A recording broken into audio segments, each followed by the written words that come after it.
years have come and gone since that day.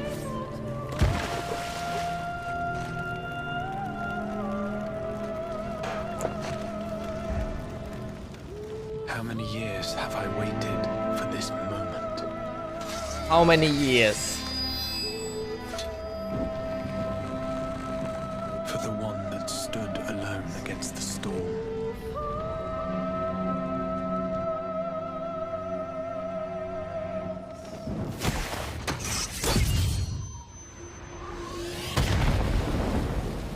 For the one they called.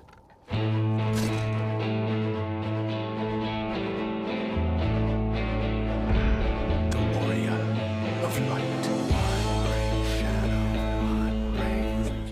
One in the shadow, one on this. Try and think about.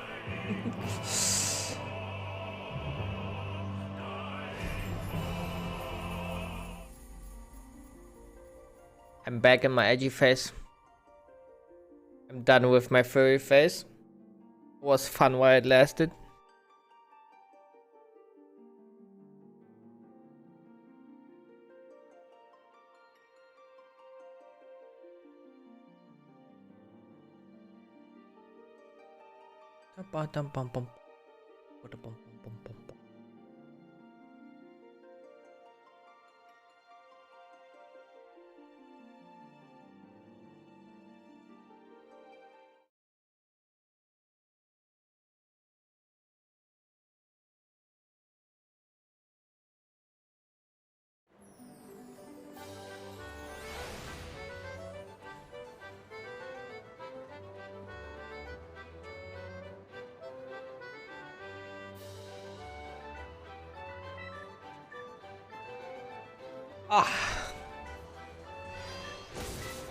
I got spawned in the content zone, in the MSQ zone. Hold on.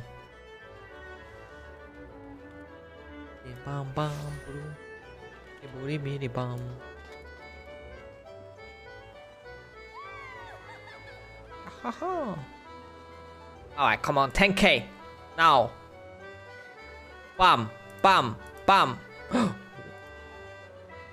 Bitches.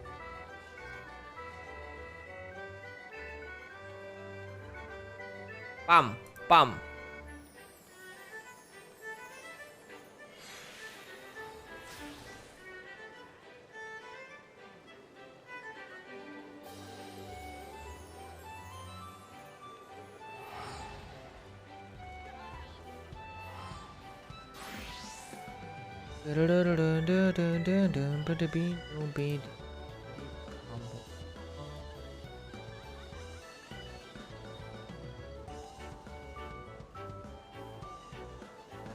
Yeah, whatever. Fuck your patronage, bitch.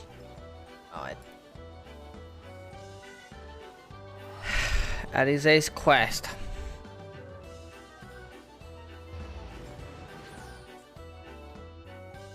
Have mail. Let me get my Moogle ball quickly. What is it? Maybe because I subscribed now for the 4th month already or something? Thank you. Ooh, what is this? Thank you for playing Final Fantasy. Enclosed is a 4-piece set of Tantalus attire. Be your own. What is this? Where did I get this? Just for subscribing?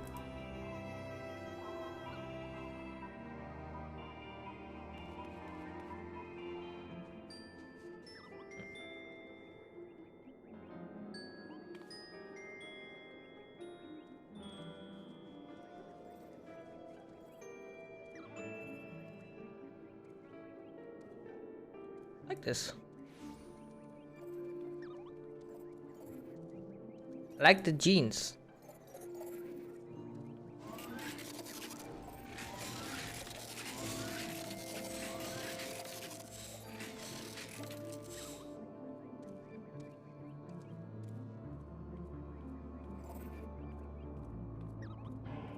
Oh. Alright, cool. Thank you, Square Enix. Appreciate it.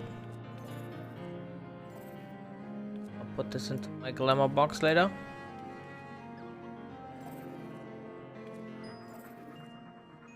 This is the fucking expeditioner crap. Alright.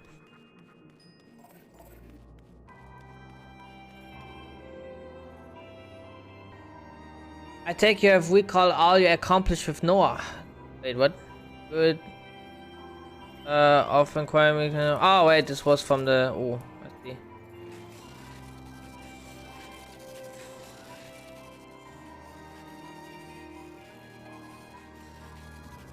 The readiness to think back upon all I have done is commendable in the highest. I cannot imagine I will living every moment. Blah blah blah blah blah. That's actually my class trainer. Gunblades of the Patriot. I am not gonna do this now though. Oh. Yes, the cube. Boop, boop, boop, boop. Damn.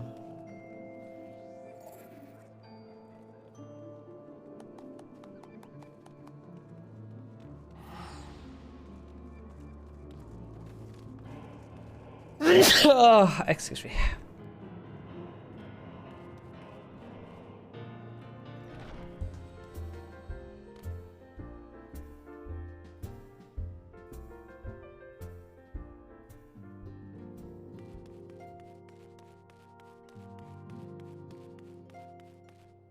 Grille, what up? Oh, greetings, sir. Come to look in on our friends. Rest assured, everyone is quite well. I've been keeping a close eye on them and have satisfied myself that they are all in fine health. As a matter of fact, they're just about to convene in Dawn's Respite to discuss how best to use their pent-up energy. Let's join them, shall we?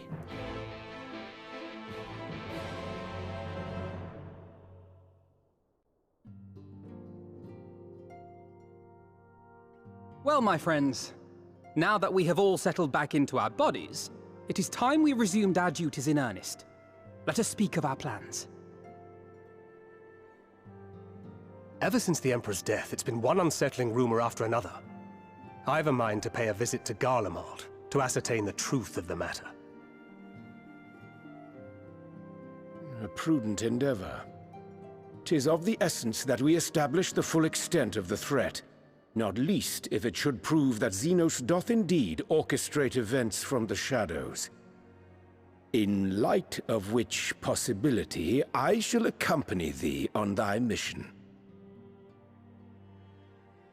Be assured that thou shalt find me more a help than a hindrance. Thou requirest another to imbue thine ammunition, dost thou not?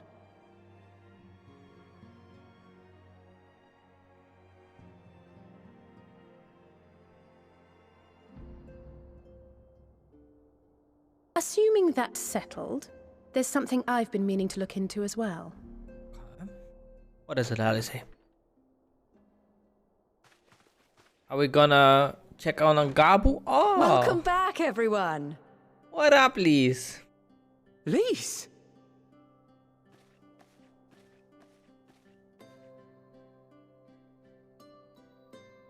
You're fine now, right? No more headaches or keeling over? That's right.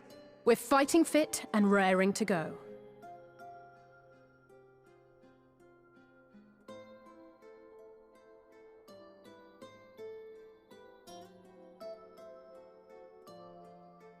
The famous Lise Hext, former scion and hero of the Alamegan resistance.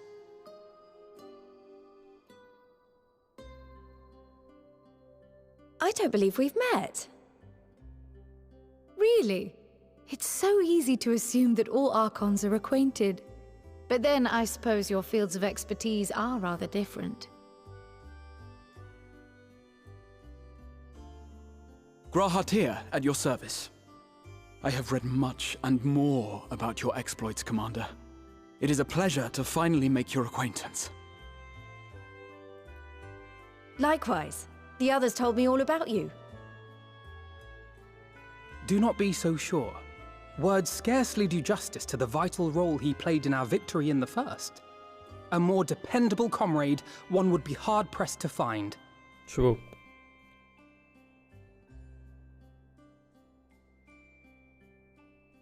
Oh, right. I did glance at the report. But I'd be lying if I said I understood half of it.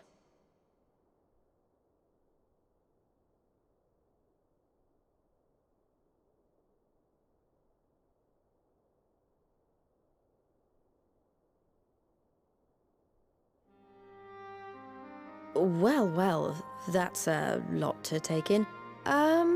Just to be clear, this means we're not heading for another calamity, does it? Shorn of their unsundered master's leadership, what Ascians remain shall struggle to see their plans to fruition. And though I would ever advise caution, I believe we may rest easy for a time. I'll take that as a yes.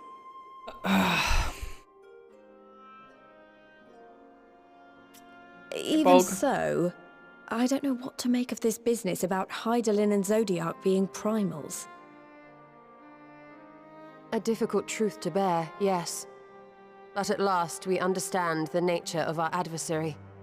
And if there are no further calamities, neither will there be rejoinings, meaning Zodiac will never regain his full strength. Even so, as the oldest and mightiest of primals, he remains a force to be feared. Though his is a power born of the desire for salvation, we have seen the havoc it may wreak. And it falls to us to ensure that it is never again brought to bear upon this star.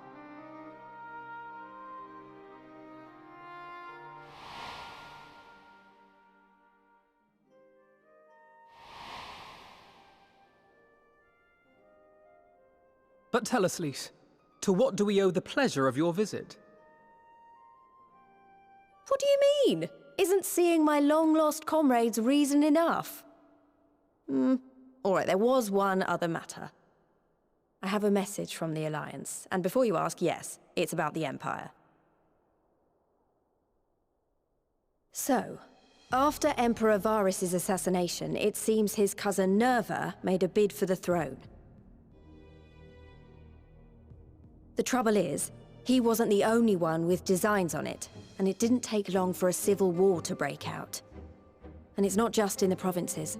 Early reports say huge swathes of the Imperial capital have been reduced to rubble.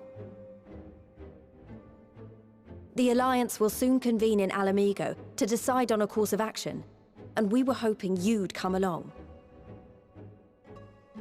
Well, as it happens, Urianger and I were just this moment planning a little trip to Garlemald, and we should be grateful for any advice the Alliance can provide on how best to make the most of our visit.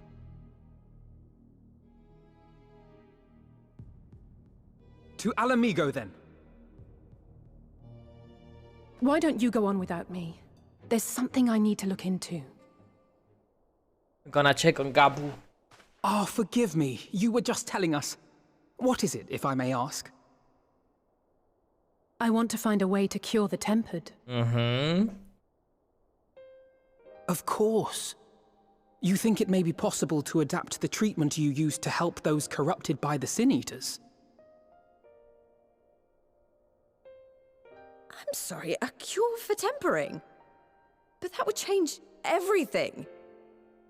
Alizé, consider yourself uninvited. Go and find us this cure. Yeah, exactly. I'll do my best. I was hoping you might join me. Don't worry if not, though. I won't hold it against you if you'd rather attend a stuffy meeting.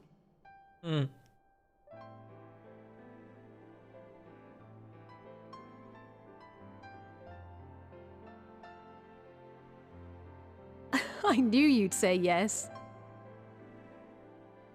I'll come too. If you don't mind, that is.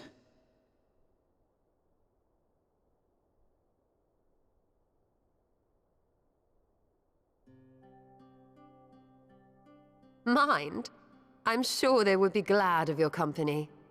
Pray, enjoy your time together with your hero. No. That's not... I mean, I simply thought my knowledge might be of some use.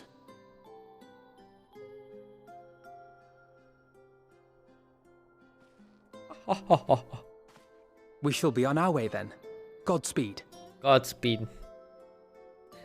But maybe it's like rock, paper, scissors poke, you know? Like Hydaelyn can beat Zodiac, but Zodiac is like, you know, the scissors to our papers. So he's actually like very strong.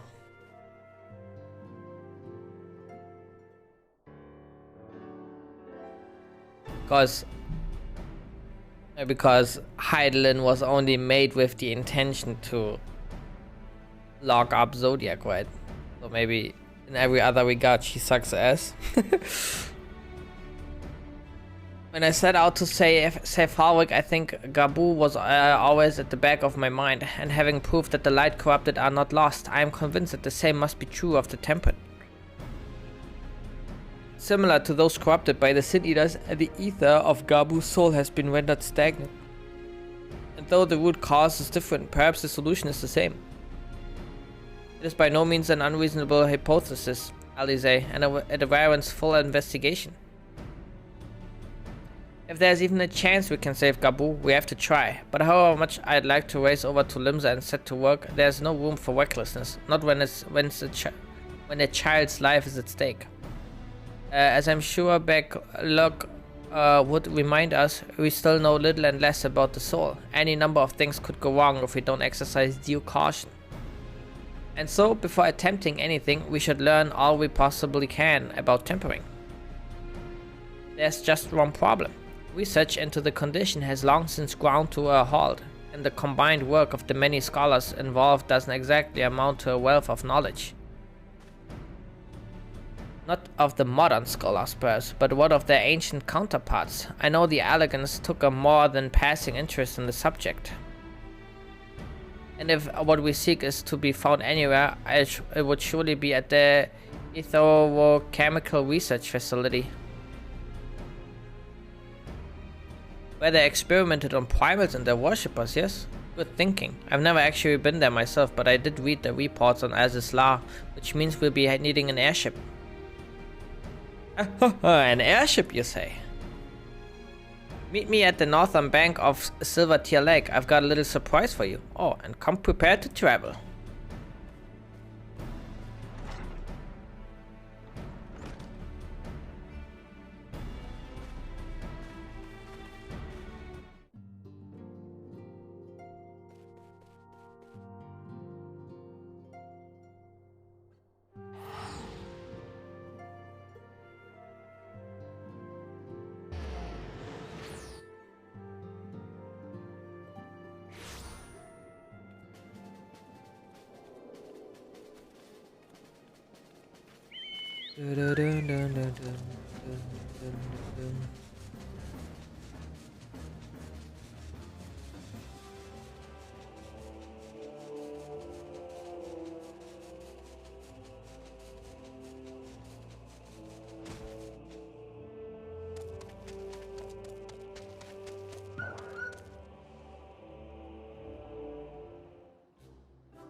Dump. Bum bum bum.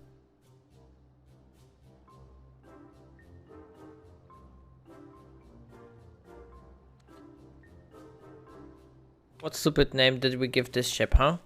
I give you, the Bonanza, of course, the Science's very own airship. I built her as a company project with help from our friends at the Rising Stones and named her for luck and prosperity. Taro, this is amazing. We'll be able to fly just about anywhere we want. Our garments were impressive enough, but to build an entire airship, I see the annals did not exaggerate the many talents of the Science fabled coinkeeper.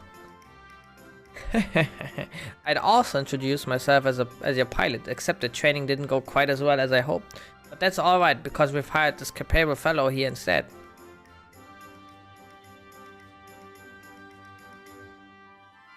Bonanza is equipped with a full complement of mana cutters, by the way. Feel free to use them to get around Azizlar. But enough talk, it's time to fly. All aboard.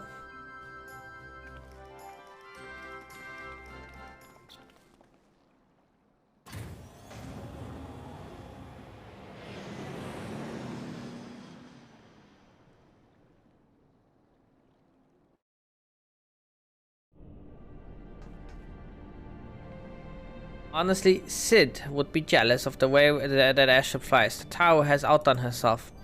Anyway, here we are on Azizlar, and Alphanaut's report did not do the scale of this place justice.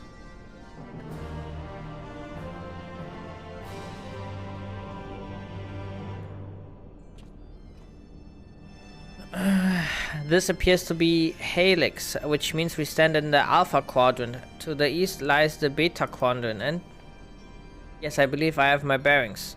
Though this is my first time on Azazlar, I do have some familiarity with the place thanks to the records in the Crystal Tower. Unless I'm mistaken, this path leads to an aetheroid, beyond which there will be an information terminal. I suggest we begin our search there.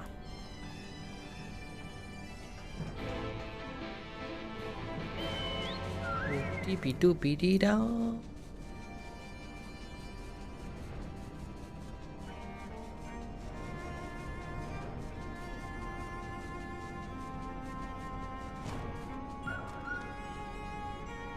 And here is the terminal. A moment while I search the archives for references to tempering.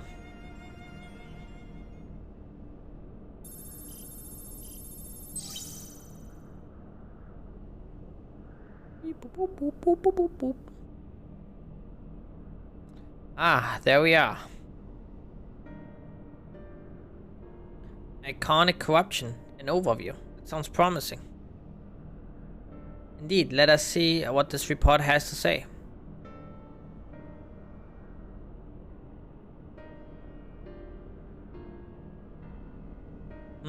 Confounded. The contents appear to have been deleted.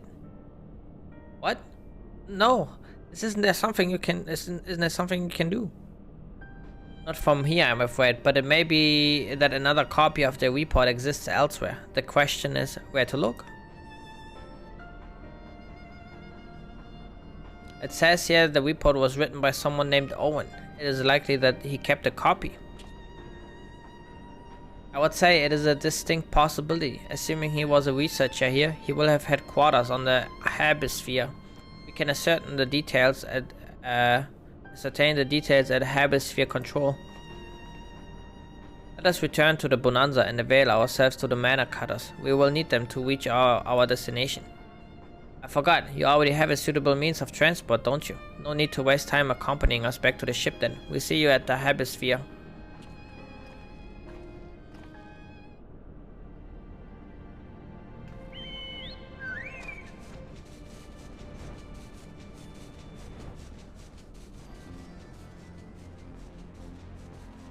I like the song.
How did you get here before me?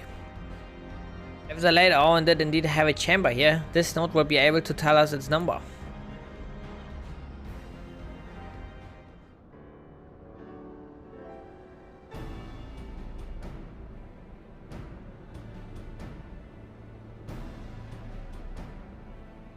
Yeah, from what I recall of the layout, it should be somewhere in the vicinity of... Warning, an evacuation order is presently in effect. Entry to the Hemisphere is not permitted at this time. Oiled again. In all likelihood, the order would have been imposed during the 4th Umbral Calamity, and I doubt it will be lifted in the near future. Energy level critical, returning to base of recharging. Boop, boop, boop, boop, boop. Well, surely there must be some other way to gain access. Force, for example? Ere we resort to that, I have an idea. Were we to send a surge of energy through yonder control mechanism, it should prompt the system to restart, releasing the logs. As for a suitable energy source, a concentrated lightning shot might suffice. Happily, I seem to recall that they are known to form at this point at points of stagnant ether throughout the continent. You seem to recall? Are you honestly telling me that that was in the records too? I am. A report sent to the capital mentioned the lightning aspected ether was prone to pooling on the continent, resulting in surges that interfered with equipment. A minor detail, I grant you, but in my role as caretaker of the Crystal Tower, there was no such thing as too much elegant knowledge. Besides, my studies helped me to feel connected to the source, to home. I must have explored this facility 1,000 times in my mind, but to finally stand here with the two of you, it is more exhilarating than I can well express. Now then, the lightning shot. If I may, I suggest we split up and search the beta quadrant. Oh, and beware of sprites. They are wont to manifest where the ether is stagnant. Now you're just showing off, which makes me think we should make a contest of this. The first to return here with a shard wins. What do you say? Very well, it would be my honor to come third.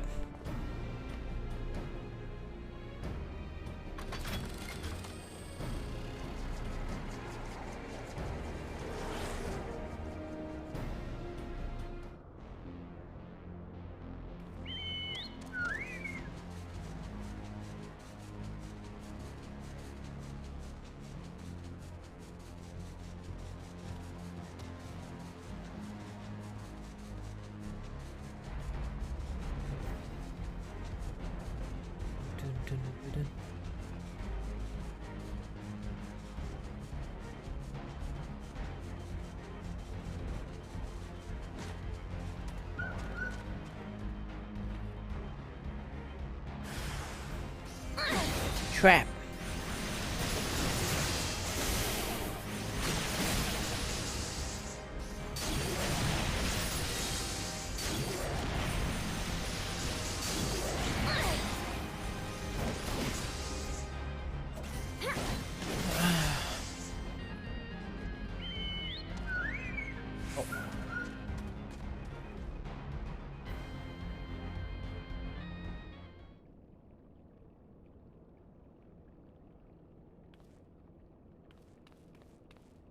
Bravo, that was quite a show, adventurer. Why? The spectacle proved so enthralling that all thoughts of the prize slipped my mind. It appears to have forfeited our little race. Congratulations, the lightning shot is yours.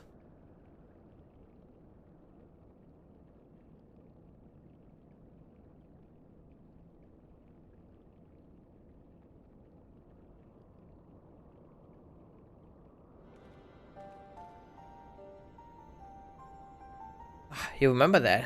In my defense, I was caught up in the moment. It isn't every day you meet an honest to good hero after all. Well, the contest continues, so you had better hurry back. But one last thing. Thank you, Zoe, for bringing me here.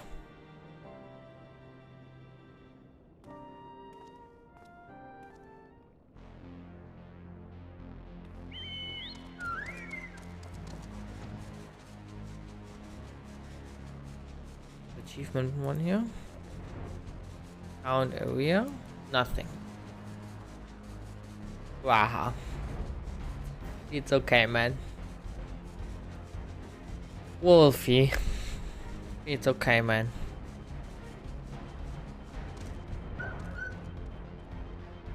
It appears Alize had no luck, so victory is yours. Congratulations. Now then, may I have the shot?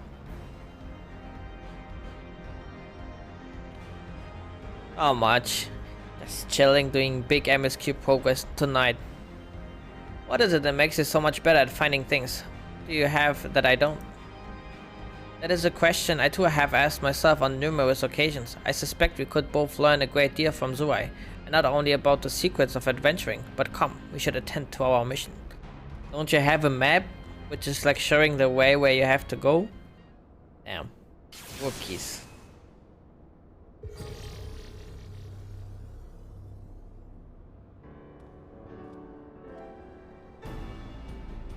Excellent. The system responded exactly as intended. We now have access to the Hemisphere. Only one obstacle remains. The security systems within. Should they be triggered, they could make life rather difficult for us. In light of which, pray leave the rest to me. If I'm right, my royal blood should allow me to venture in unmolested. Assuming this place works like the Crystal Tower, yes. But if it doesn't, you'll be on your own. I want you to promise us that you'll get out at the first sign of trouble. I promise. Wish me luck.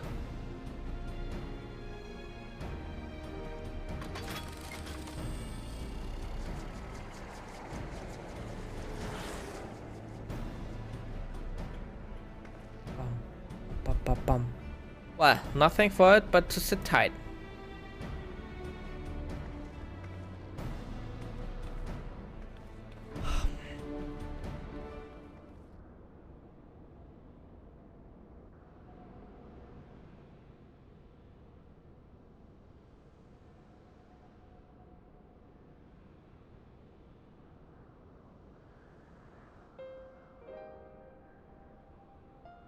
I'm sure this own fellow was very learned, but iconic corruption and overview sounds like a studium thesis. We all had to write one. Lest you wonder, mine was about the combat applications of ether. I'm nothing if not practical. Alphanos was more philosophical, of course. Political, dare I say it. He chose to write a lengthy discourse on our nation's duty to the world. A controversial subject, to say the least. He asserted that Charlane's knowledge should rightly be used to protect all life on the star, in direct opposition to the country's cherished policy of non-intervention. Being a leading member of the Forum, our father was not happy. At the time, of course, Alphanor was utterly convinced of his views and would cheerfully argue to the death with everyone who saw things differently, by which I mean the rows were long. To be fair to him, though, he's since learned to be a little more open-minded, but deep down he still holds fast to that one belief, and I admire him for it.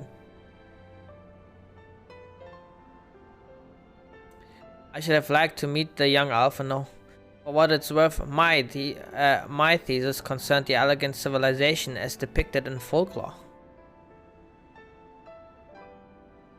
Oh, you're back. I didn't know you attended the studium. Didn't. A thesis was required to earn my Archon's mark. My peers at the Studium of Baldesian convinced me to write one with the promise of unfettered access to forbidden tomes.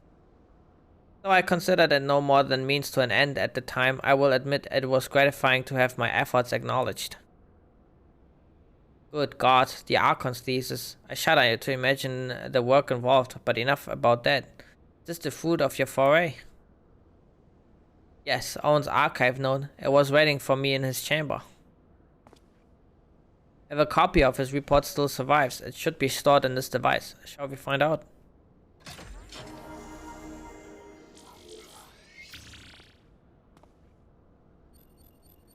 Boop, boop, boop, boop, boop. Initializing. Scanning for registered user. User not found. To proceed as a guest, please complete biometric authentication.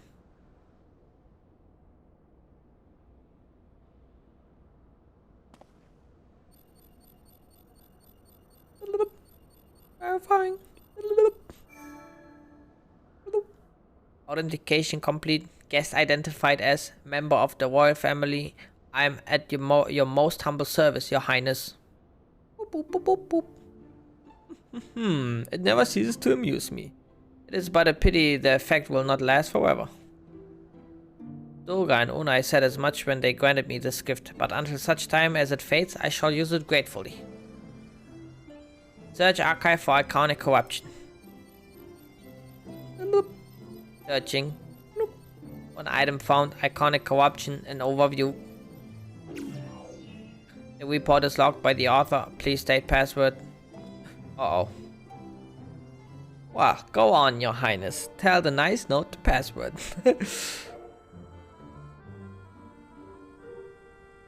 Right, let's see.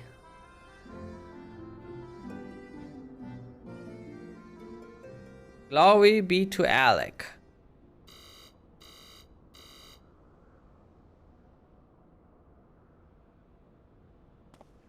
Long live Emperor Xerxes. Uh-oh, one more attempt and then it's over. Bloop, bloop. Password incorrect. Please try again. Boop, boop, boop, boop, boop. Found it. Come now, passwords are invariably short and simple. For instance...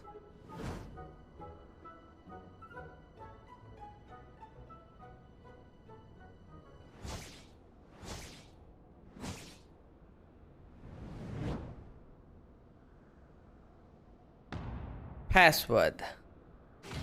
The forbidden technique. The notion that the password could be something so inane would be laughable were it not dangerously stupid. Furthermore, your conduct in the presence of His Highness is grossly inappropriate. Know your place, handmaiden. What did the thing just call me?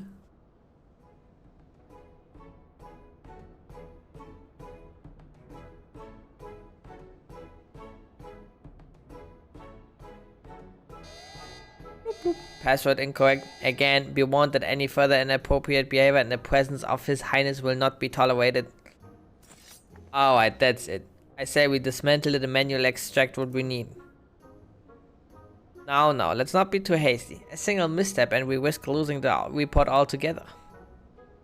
I believe this may be a task for Sid and his colleagues. If anyone can coax Machina into cooperating, it is them.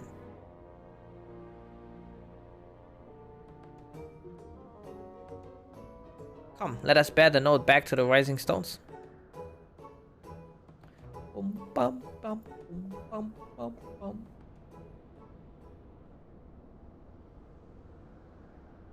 Give me the money.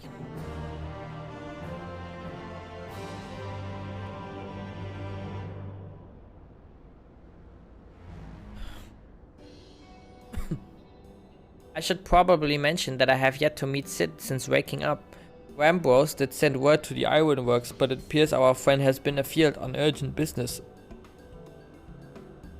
Nevertheless, I assure you my proposal to seek his help is not no pretext. However much I might look forward to seeing him again, him and everyone. But come, let us be on our way.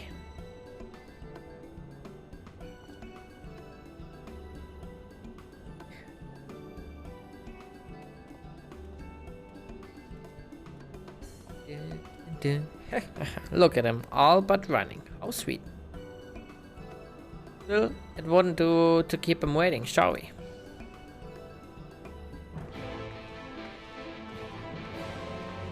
Doobity doobity doo.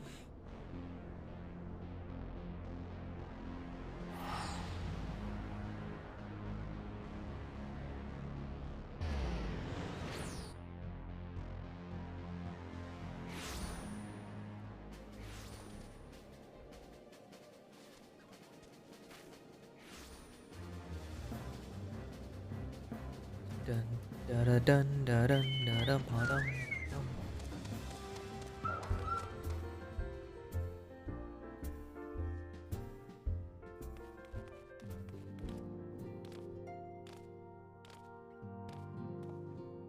Wonderful news, right? Tataru contacted Sid on our behalf and he's on his way here even as we speak. While we wait, I should like very much to hear what transpired at the Alliance Council. Would you be so kind, Quire?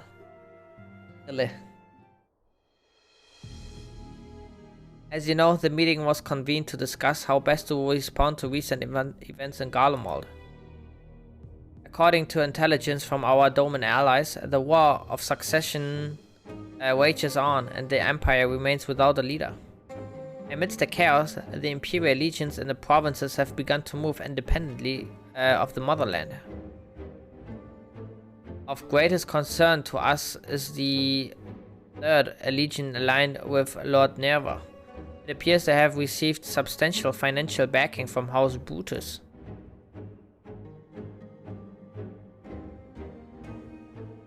Brutus, aren't they the ones who took Inyutsuyu and Asahi? This bodes well. Xenos movements, meanwhile, remain shrouded in mystery. We're hoping that Thancred and the Uyanja will be able to shed some light on his activities when they return. Until such time as they do, the Allied leaders feel it would be unwise to interfere in the conflict, and so, thanks in part to the Imperial withdrawal from Gimlet, they have decided to turn their attention to the primal problem once more. Working with friendly factions among the beast tribes, they hope to reopen dialogue and explore new avenues for peace. Given the timing, I suspect they wish to put their respective houses in order ahead of a decisive clash with the Empire. Whatever their intent, this is not a problem easily solved. The Luminsons, in particular, struggle in their efforts, and Alfin and Ishtola have been called upon to aid them. So long as we are dealing with the Tempered, I'm afraid no amount of dialogue will avail us. But if we can develop a treatment for tempering, then anything's possible. Which is why we must succeed. And on that cherry note, why not make yourselves comfortable in Dawn's respite? I shall sit in as soon as he arrives.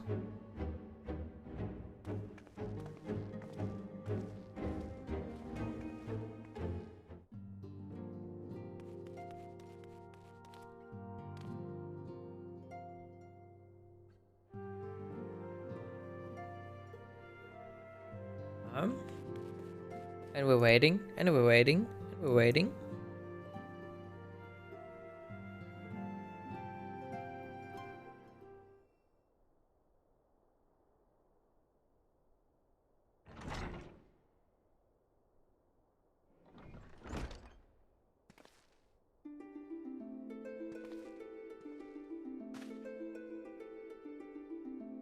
Dead.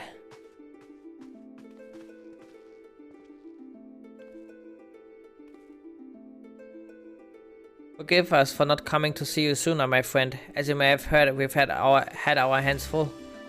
In our defense, you are up rather early. I was under the impression you'd be slumbering a while longer. Oh, I would have been had you not fulfilled your promise. Ha! I still struggle with that idea. From where I stand, the secrets of traversing time and space seem exactly as unfathomable as they ever did. But if an alternate version of myself has already laid them bare, I dare say that frees me up to concentrate on other endeavors. Speaking of which, you wanted my help with something. What is it?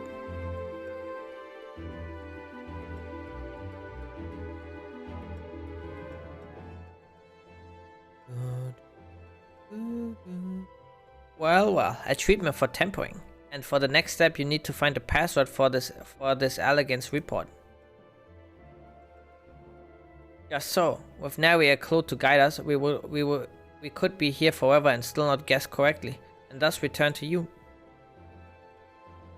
Well, I'd love to say that we could help you, so I will. Once suitably configured, a magic terminal should make short work of identifying the password. I knew I could rely on you. Now, anticipating that it might be of use, I took the liberty of borrowing a tombstone from Wambros. It contains an elegant dictionary.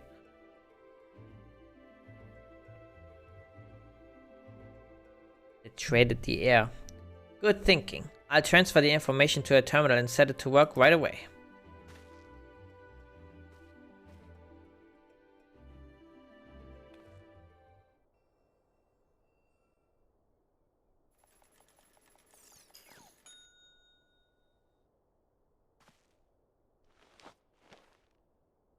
Ah, looks like it's finished. Let's see.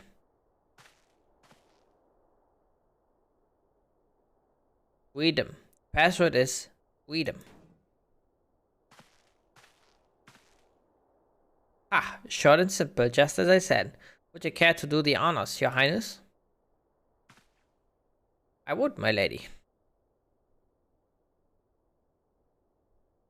Tips Fedora.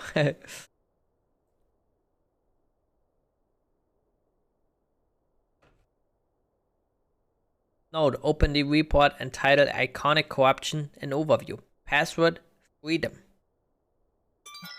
Password accepted. Boop boop. Opening report.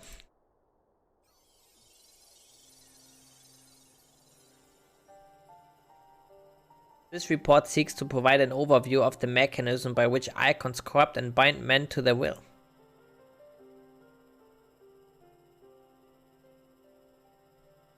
The phenomenon we call corruption refers to the alteration of the ether of the soul.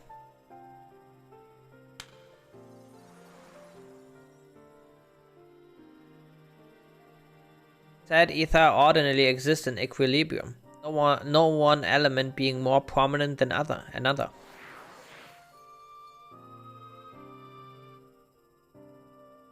But when a subject is exposed to the ether of an icon, this changes their soul, taking on the properties of the entity in question.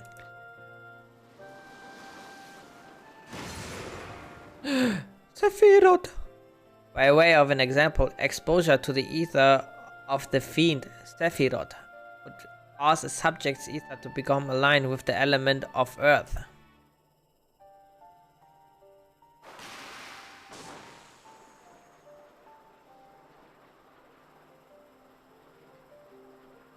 As a consequence, the subject would attain heightened affinity with earth-aspected magics, as well as preternatural levels of endurance.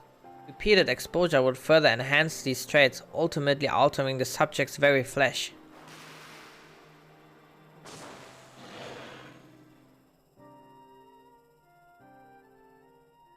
The changes undergone by the subject are not solely attributable to elemental alignment, however. Further testing has determined that the subject's soul becomes unbarely charged or stagnant during the process.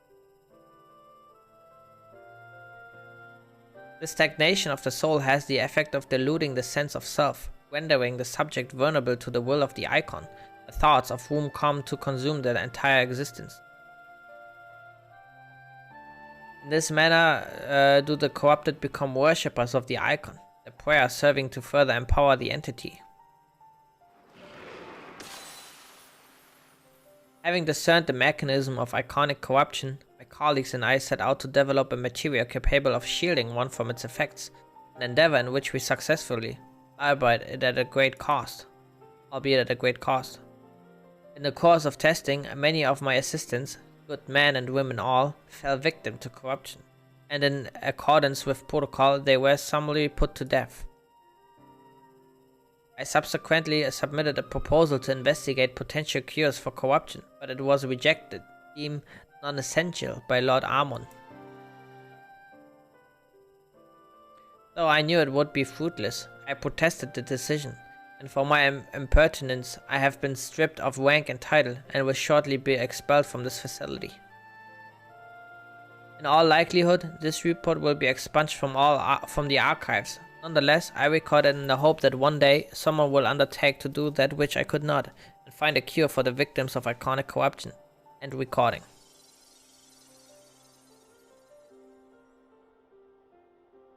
So not even the elegants were able to find a cure, or whether we're not given the chance to do so. One cannot help but wonder what motivated Lord Amon's decision. More importantly, this confirms that stagnation of the soul is indeed the problem, and Angelo can remedy that. True. Yet, were we simply to reanimate a tempered soul, I fear it would do naught to diminish the individual's fanatical faith.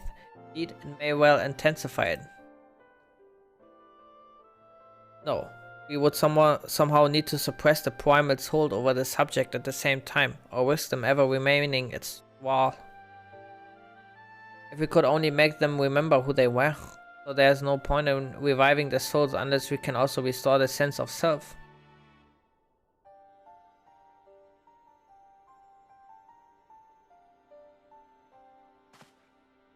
But of course, memory transference. The process has the effect of compartmentalizing memories, separating them into manageable bundles, if you will.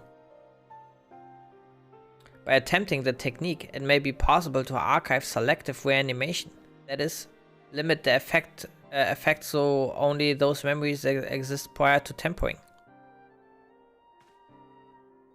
Through thus restoring the sense of self, we could theoretically drown out the incitements of false faith which had come to dominate the individual's thoughts.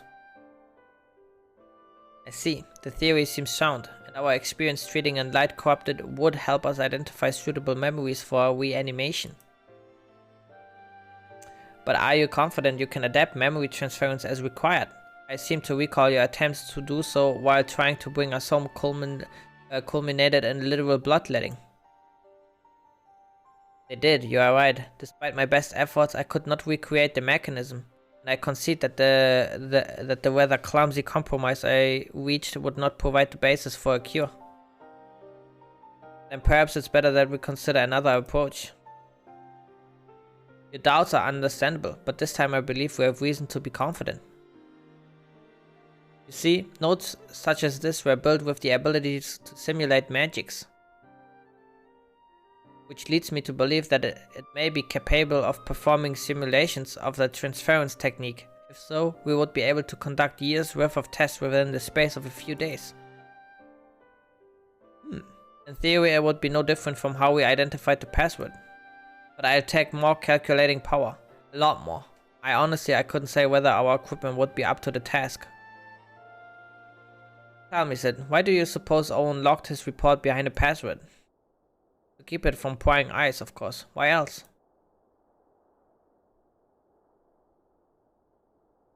Wait. A password that could be guessed by anyone with leisure and a dictionary wouldn't keep it from a person minded to look. No, he wanted his report to be seen by those who strive for freedom. Not unlike the members of a certain distinguished engineering collective. I believe their motto was freedom through technology or some such. You two, round up as many Magitek terminals as you can find and bring them to the workshop. Damn, we're building a server farm. Let's go. We're mining. We're going Bitcoin mining. Things are about to get very busy. Lucky we have your help, huh?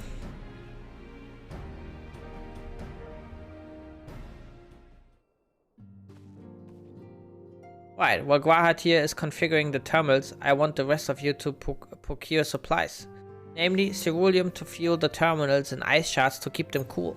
The more we have of both, the better. Leave the ice shards to me. I'll round up some adventurers and go on a gathering spree.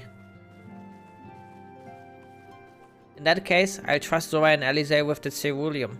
Here's a promissory note for each of you.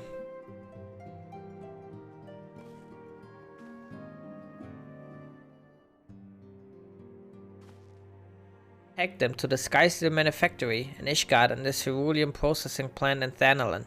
The people there will give you what we need. Yours is a well-known face in the Holy See, I believe. If it's all the same to you, I'll head to Thanalan. Alright.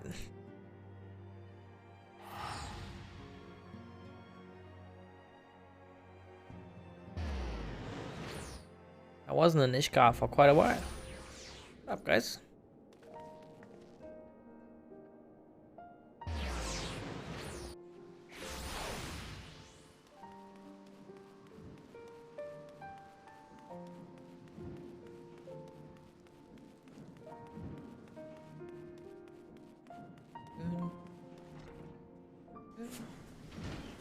Wait, why is a blue quest?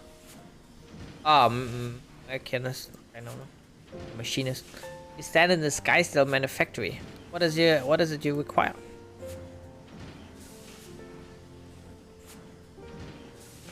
So you're after ceruleum. In that case, please present the note to our engineer at the airship landing. He shall be glad to assist you.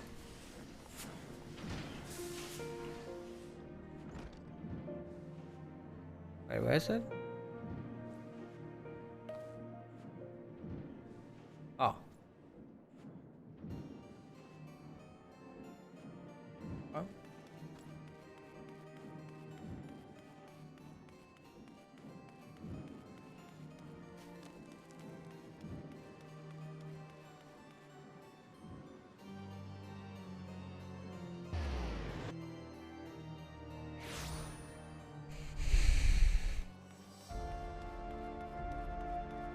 Skysteel engineer.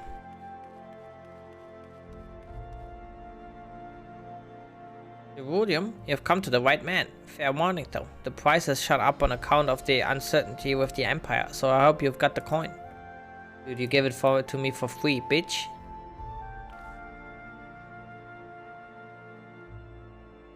Well, now, a promissory note from the Ironworks. Don't see many of these. Not that it's a problem, it's as good as gold to me.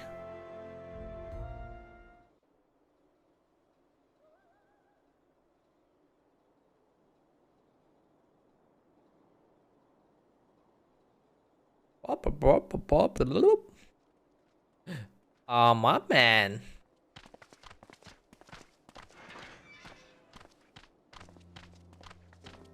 My friend! After the disappointment of not seeing you in Alamigo, what good fortune to chance upon you here of all places. Ooh. As you may have heard, the Allied nations are making a renewed effort to address the primal problem. To that end, have I invited the chieftain of the Vanu to Ishgard, that we might together plot a course.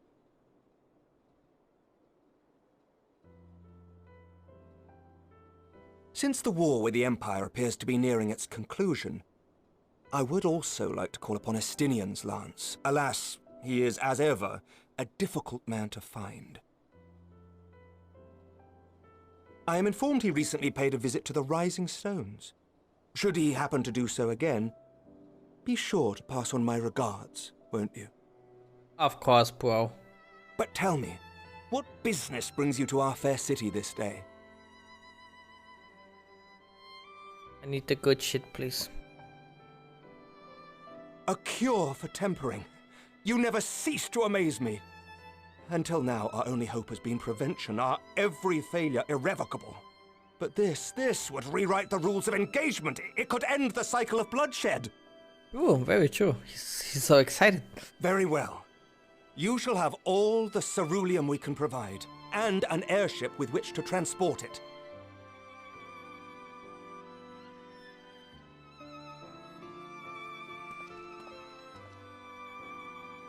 In this matter, you may count on Ishgard's full support. Thank you, Emmerich. You're a bro.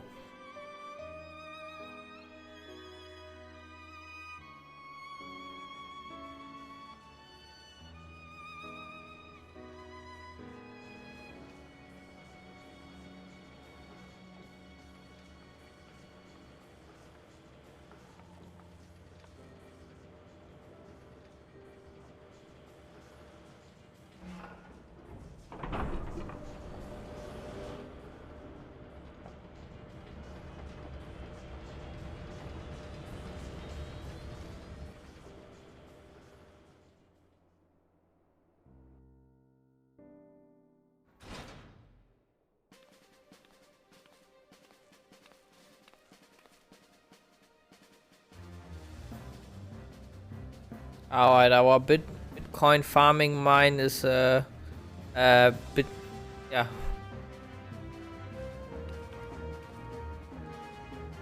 Is ready.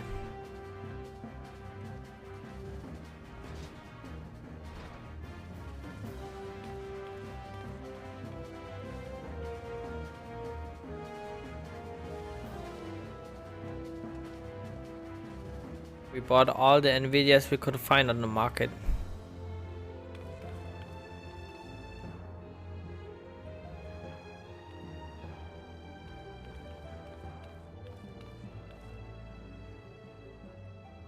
Who would have thought ceruleum weighed so much? Serves me right for being stubborn, I suppose. I should have just done what you did and accepted help. Exactly, Alize.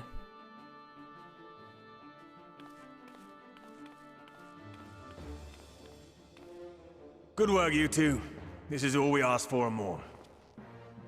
Quite a lot more now that I look at it.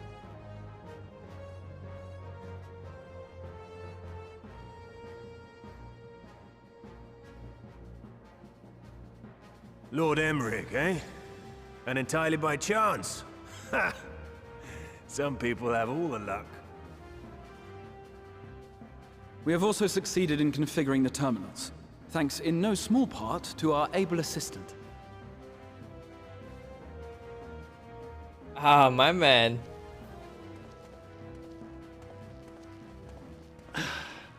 It's been a while, hero.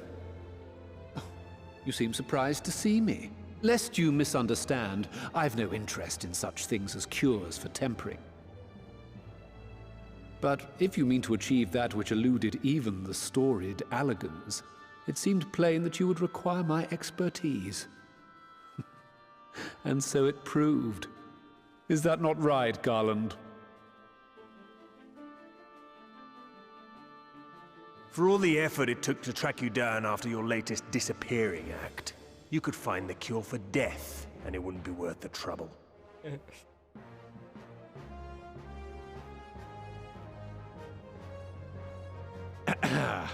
That wasn't the only reason I agreed to cooperate. I'm reliably informed that Garland and I are destined to unravel the secrets of travel not only across dimensions, but through time. Doubtless the lion's share of the credit lies with me. 9 parts to Garland's 1. And this research will be a stepping stone to that illustrious achievement. Very well then. I'll do 1/10 of the work. Just the part that's beyond you. Whatever you say, Garland. By the way, the healing applications of crystal foci proved very useful in getting us to where we are now. I must remember to thank Mikoto.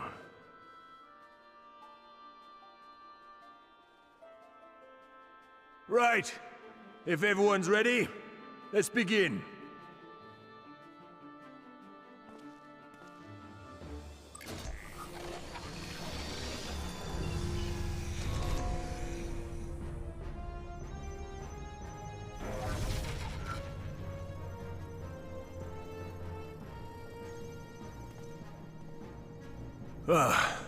All appears to be in order. Now, we just have to wait for it to find us our magic. Why not take this opportunity to put your feet up? This may take a while. It sounds like a good plan. I'm gonna get a tea while they look for the magic. Unless there's another cutscene here. Of course there's.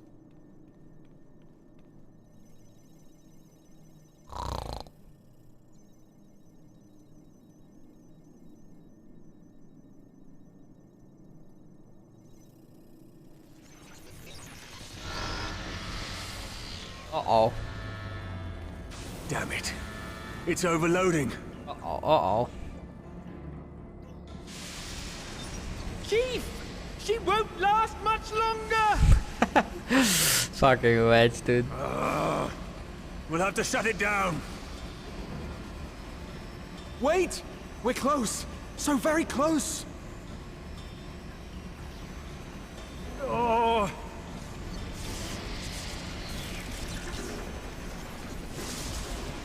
Well, this is going swimmingly.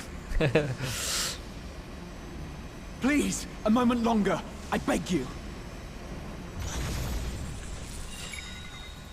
There!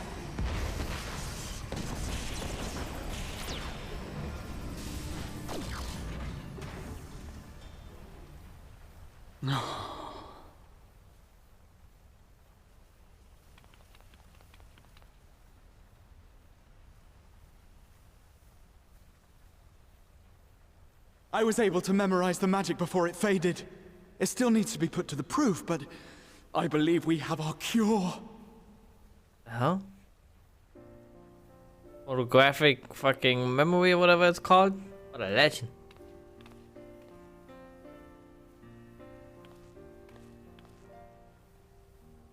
It's just as well. She'll never run again. Enemy push. The fault is mine. Yes, I'm he sorry. has the Sharingan eyes. Of course he can memorize it. Don't be. It may fall short of dimension hopping, but a cure for tempering is not to be sniffed at. This, my friend, is a world-changing discovery. One we're proud to have had a hand in. A few Magitech terminals are a pittance to pay.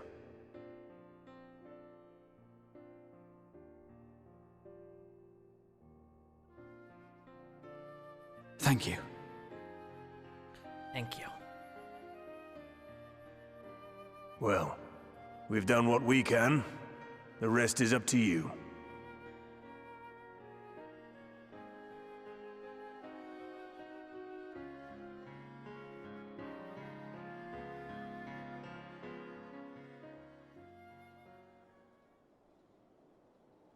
Alright, I'm gonna quickly get it. I'll be right back.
Alright. Let's see. At long last, we have our cure. In theory, at any rate. We cannot be certain until such time as we put it to the proof, but I'm quietly confident. Well, if we're to test on someone, then I suggest Gabu. His symptoms are relatively mild.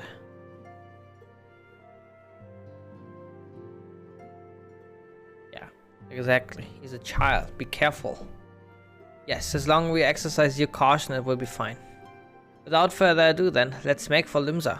We've kept Gabu waiting long enough. Ooh, dee dooby dee da.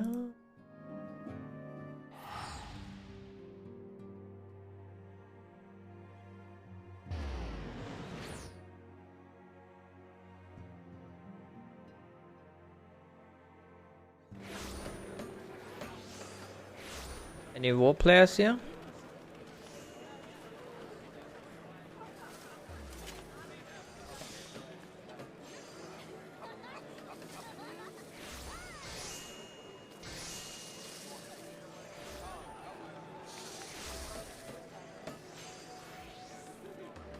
Of course.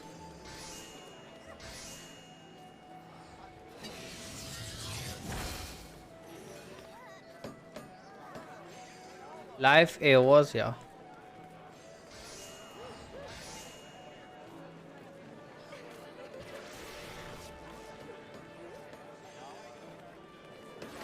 What's going on here? Huh?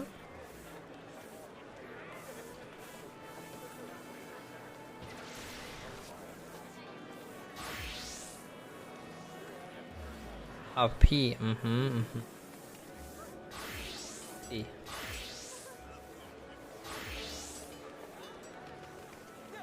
Shit. Looks like Lee's.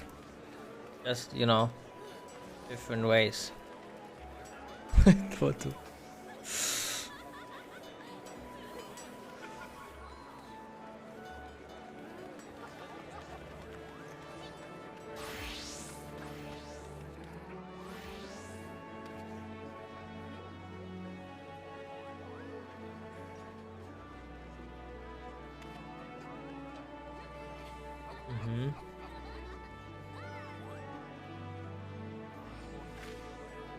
Bitch ass. Bam.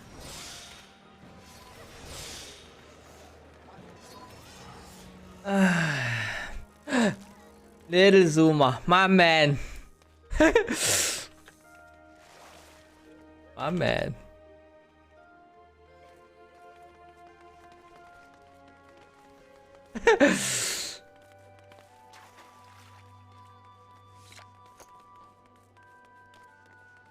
He's zooming.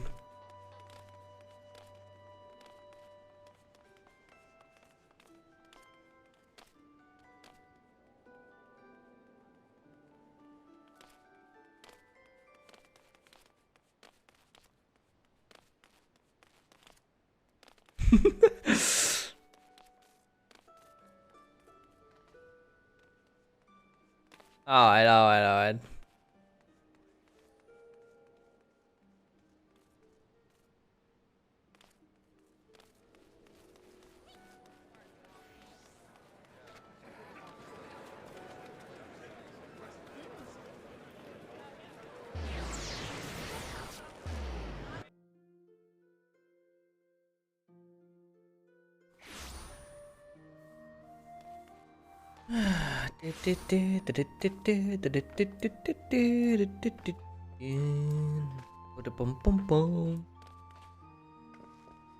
Well, this is the moment of truth. I have our host bring Gabu to us at once. Let's go.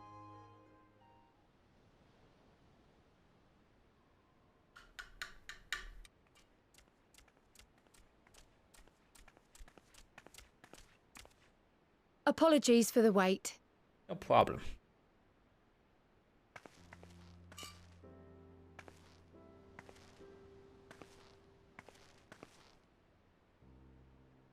Gabu, Have you been good?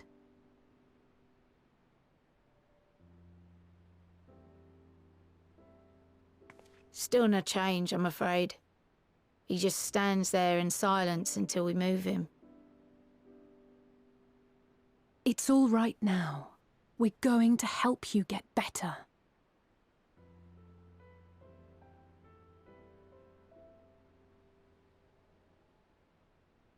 Let's go, Gabu. Fancy meeting you here. Alphino Yushtola! I thought you were attending to primal matters. We were, and came here for a meeting on the subject. Certain pirate factions did not deign to attend, however, and it was cancelled. We had resigned ourselves to having wasted a journey when we chanced to espy you. Could it be that there has been progress with the treatment?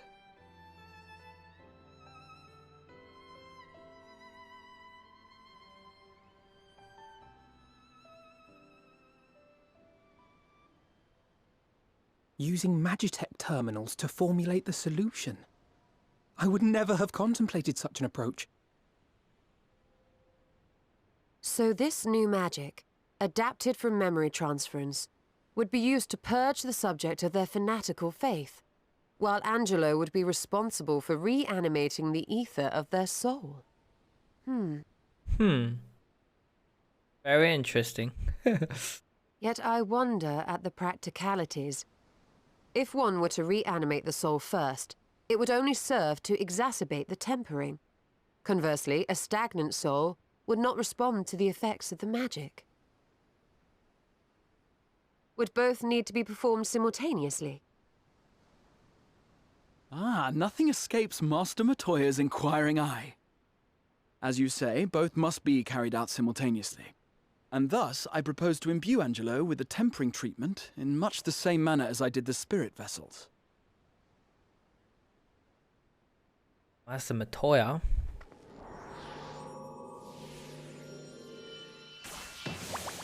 Yeah, he is. By doing so, we also spare Graha the trouble of casting spell after spell. It's really rather efficient. Be that as it may, certain difficulties are unavoidable. The imbuing process will still require no small amount of ether. And, as I can no longer draw upon the Crystal Tower's stores of energy, I will be compelled to rely on those of others. Well, I, for one, would be glad to assist. As would I. Since the resumption of our duties, it has been naught but stuffy meetings, and I have ample ether to spare. Gonna drain Ishtola's juice. Excellent. With your permission, then, let us begin.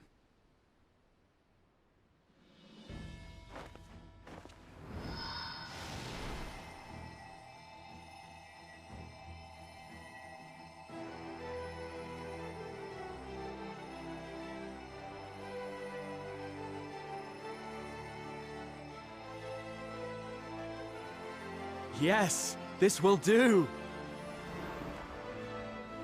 Turning into Super Saiyan. And now, it's my turn.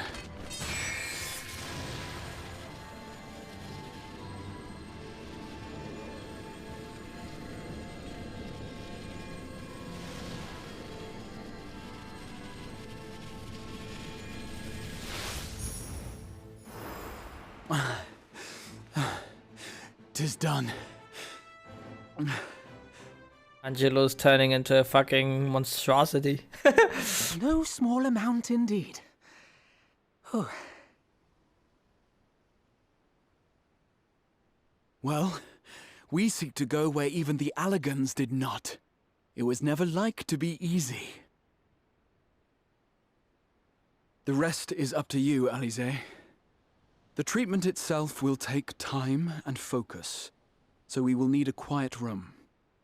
I'm sure our hosts can spare one.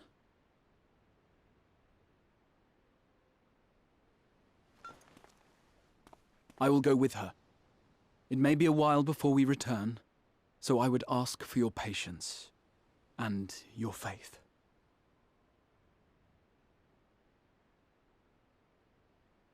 We'll bring Gabu back. You see if we don't. Okay, I believe in you.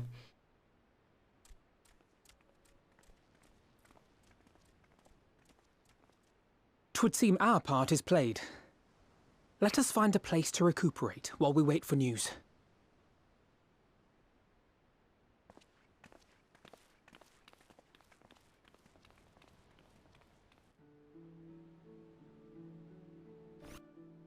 Now we're gonna watch them now, how they're trying to treat him. Well, this seems as good as a spot as any to have a rest. Very true.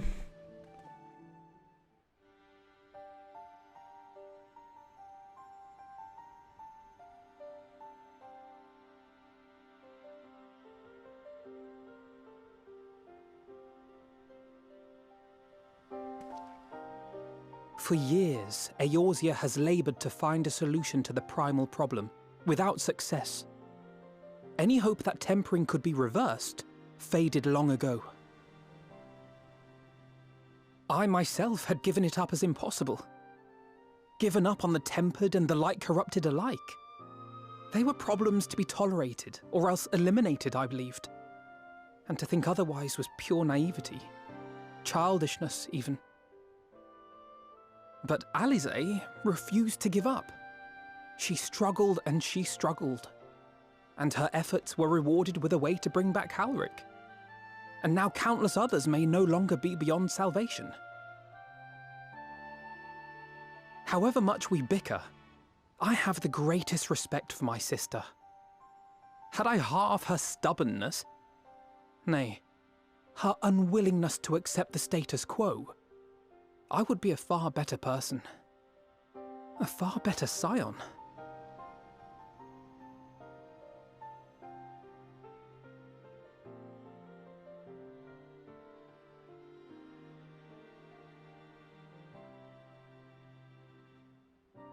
She told you of my graduation thesis.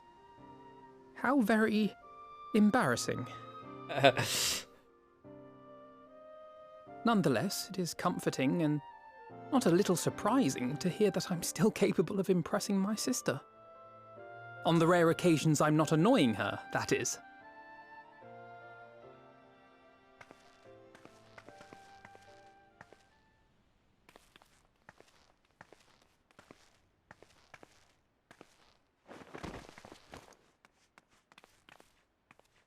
Alize, are you all right? The treatment. Did it work?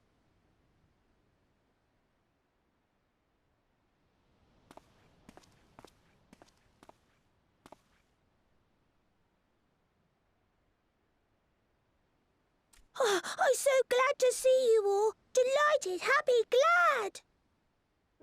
Gabu! Wow, man. Oh my god.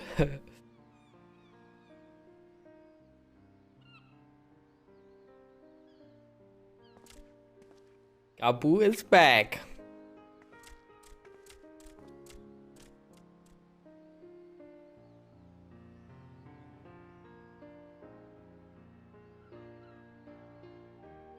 All this time, my mind was filled with thoughts of Great Father Titan. That little rascal. But I never forgot about Mother and Father. Always, they were in my heart. Constantly, ever, always. So I tried to focus on their faces. Theirs and yours. Alize's and everyone's. And I found that I could remember. One thing, then another, and another.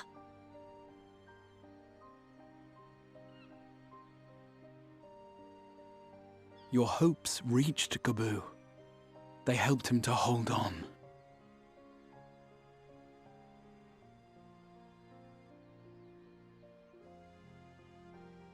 I'm so proud of you, Gabu. Well, it only took like 2 expansions to save him, I guess. Problem. I couldn't have done it without you, Alize. Can you help the others too? Cure them, heal them, help them? Yes, we can. All of them.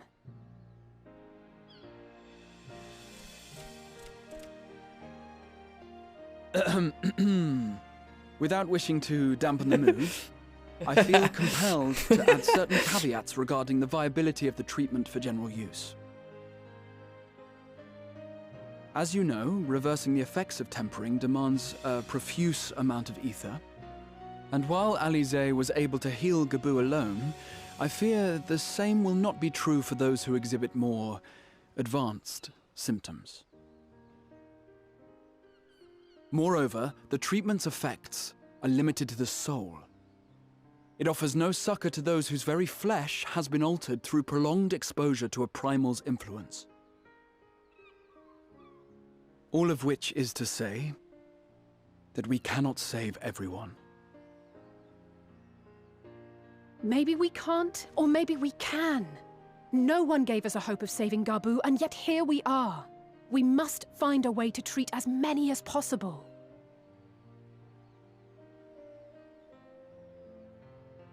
Then the next logical step would be to produce a veritable army of Porkses, would it not?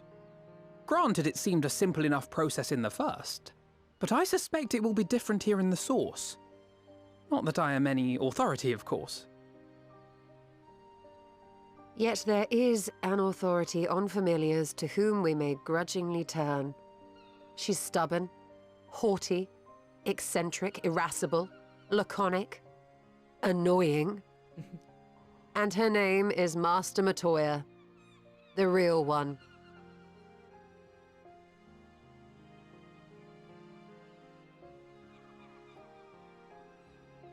I have to go now, Gabu, but the people here will look after you, all right?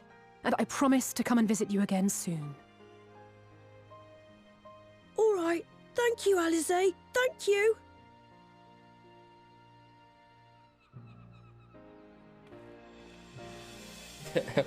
There she waddles. And Gabu was never seen again. This saint ain't so. Oh man.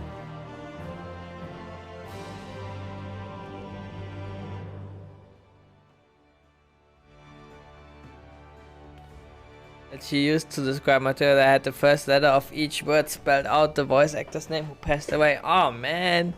Like in the Japanese voice actor or the English one?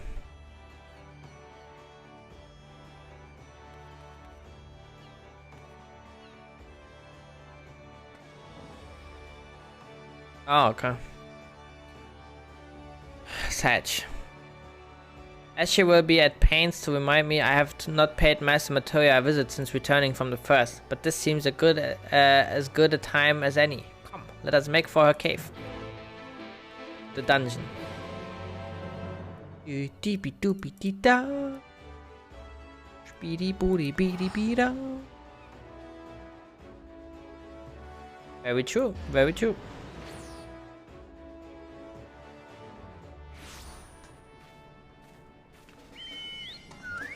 Oh, can we actually buy a new book here?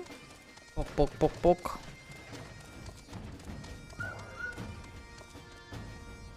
Yeah, I think I always put as much, so do we have a new story for Chloe?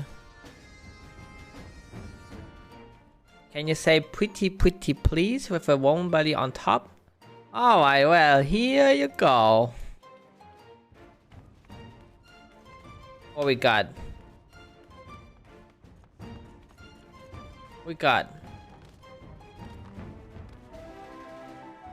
dungeon. Okay. Labyrinth of the Ancients. That was the first of the ARR Alliance raids, I think. We don't own a lighthouse. Let's see, was this the third one or was this the... It's the second one, okay. Second Coil of Bahamut turn 2. Again, didn't I have that last time as well? Deltascape 3. Eden's Verse Refulgence. Aquapolis. Dungeon, okay. The Naval. Dawn March. Eva. thick ass dock. Containment bay. The Zorvan? Not sure. Maybe. Rival wings. Oh, that's PvP or something. Alright, very interesting.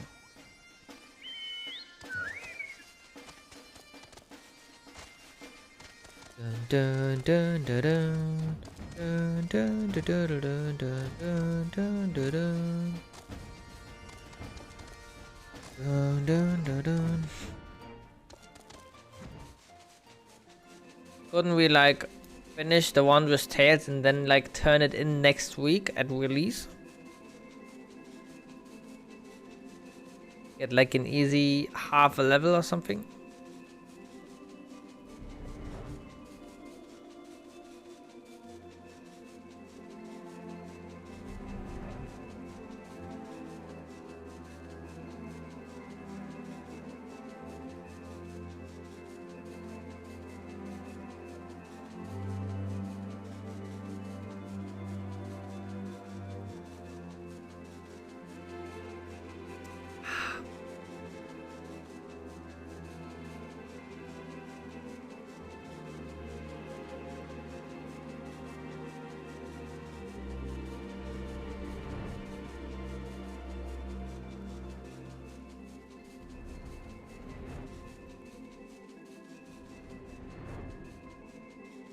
Alright, hold on.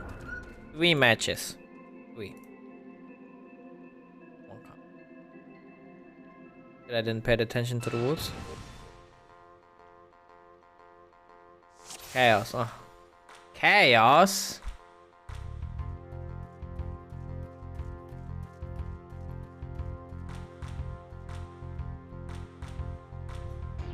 Dun, dun, dun, dun, dun, dun, dun.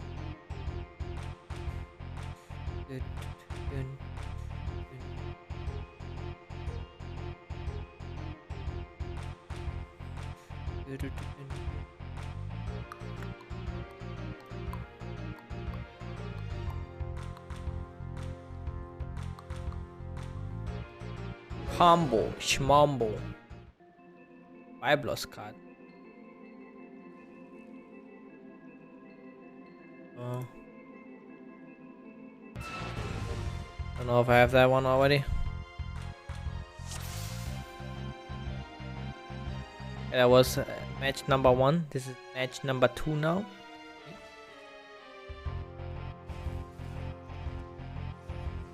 Oh shit, I fucked up. That's my bad.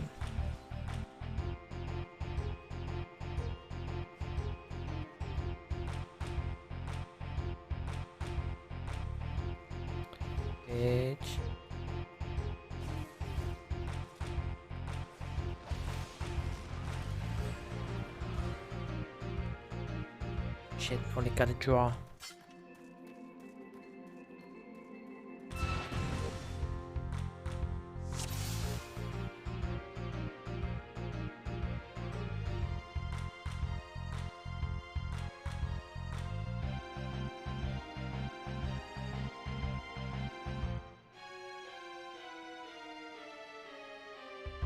Alright, the woods are random. Realize that.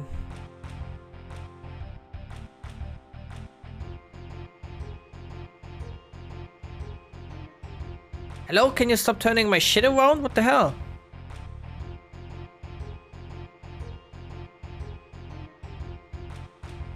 Oh my god, of course, of course.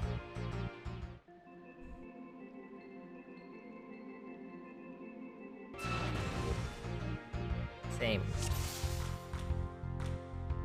And the card is played if 2 or more. Dude, I don't understand these rules. Dun, dun, dun, dun, dun, dun, dun.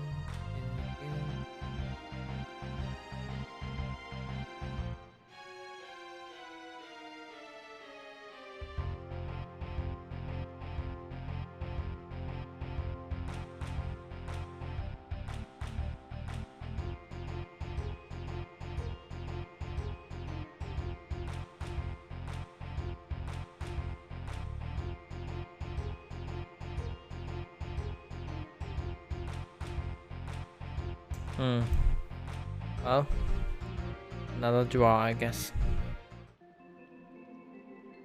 And the other deck worked better. Of freaking course.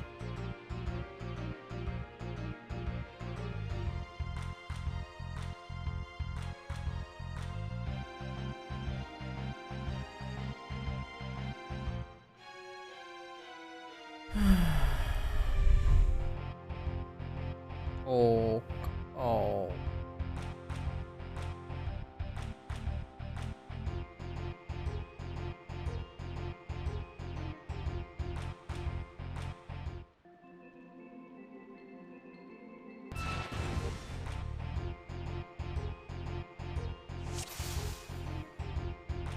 Swap.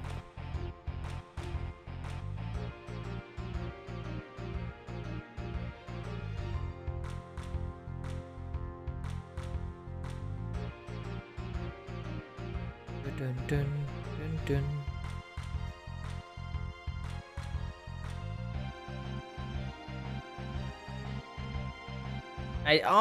Okay. I was ready to mod.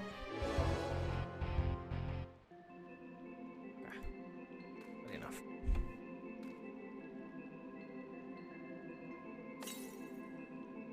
Okay, this one we already had.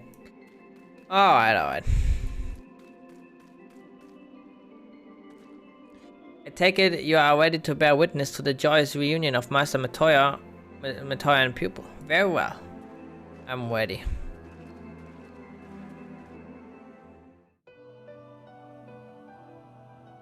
Knock knock.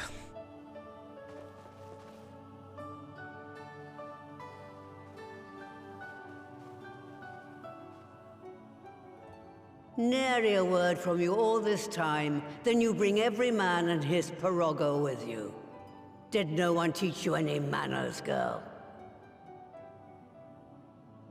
They were too busy teaching me etherology, Master. Jesting aside, I wanted to be the one to express our gratitude. I am told you spared no effort to sustain our bodies while we were away, and for that, we owe you our lives. Thank you.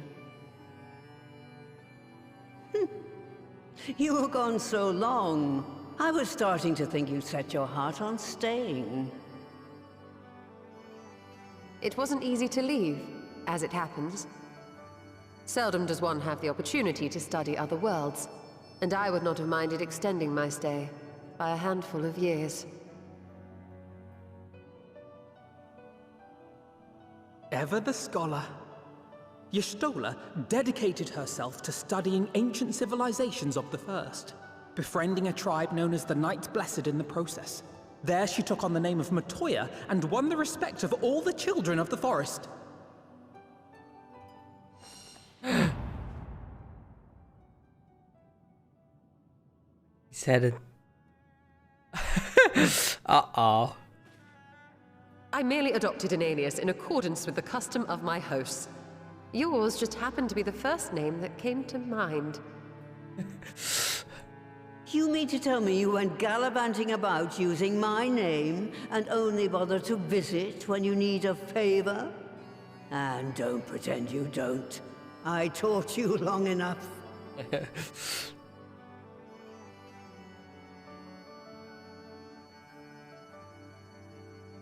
Indeed.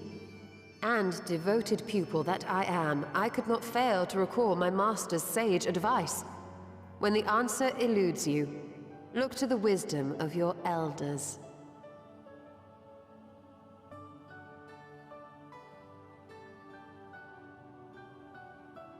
You there.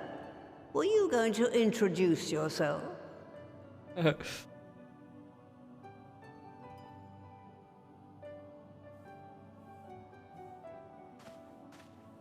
How remiss of me.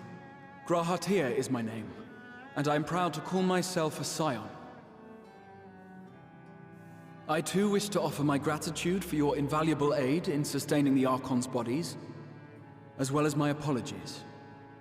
It was my inexpert summoning spell which endangered their lives in the first place.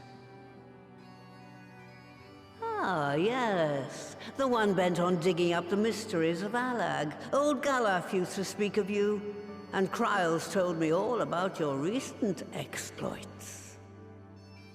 Aluf. Do you have a bad back or something? At ease, boy.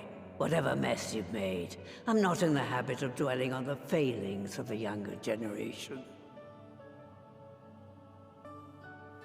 You are too kind. I've also heard much and more about you, Master Matoya. 'Tis an honor to finally make your acquaintance.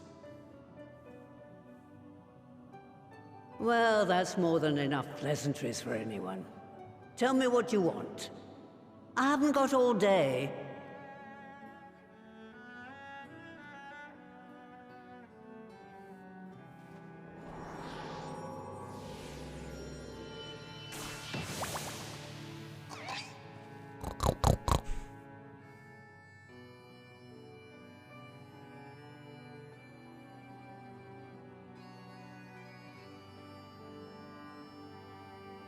So that's the way of it.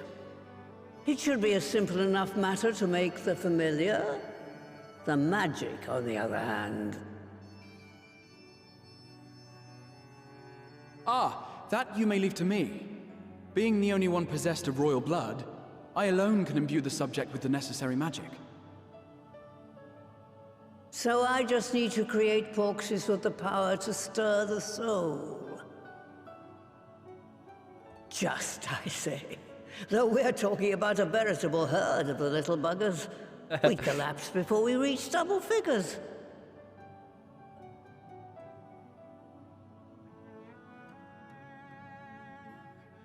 But if I could get a familiar to create the familiars, a mother porxie, as it were. Shit.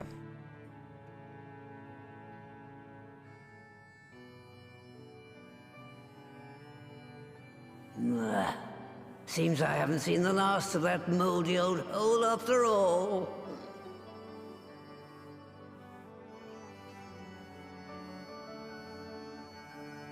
Actual 5 Ed.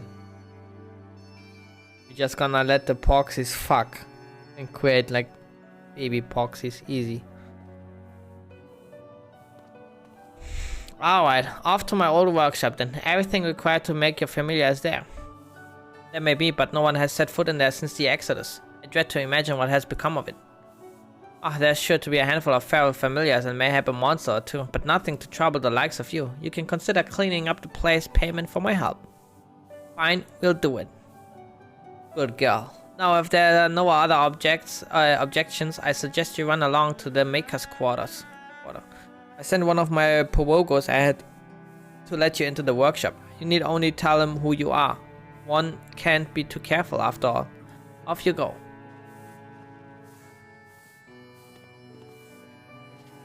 Do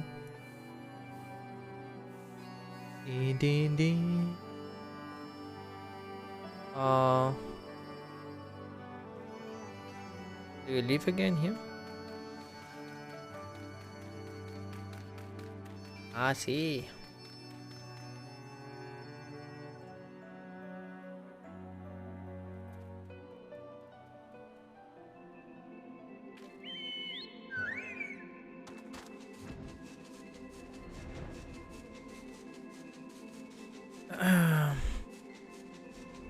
Fly, fly.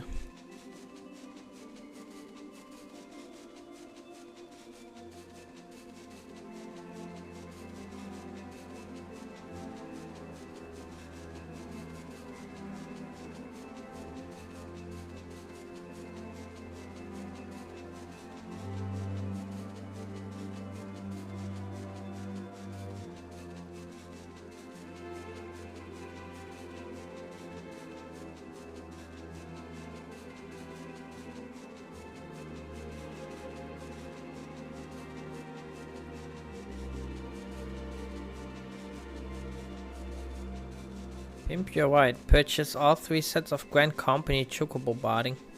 I didn't even know there's some.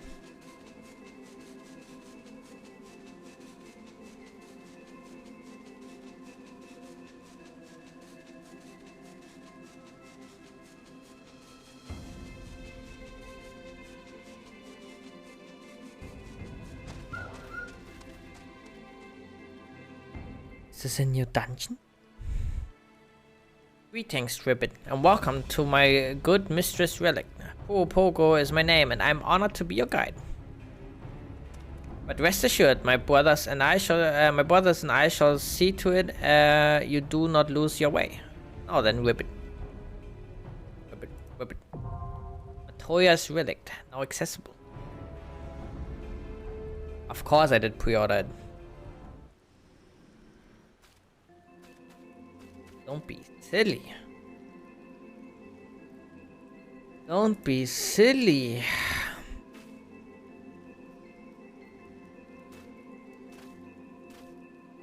Wait, you get 50 fucking thingies? Are you kidding me? Hell, that's so much.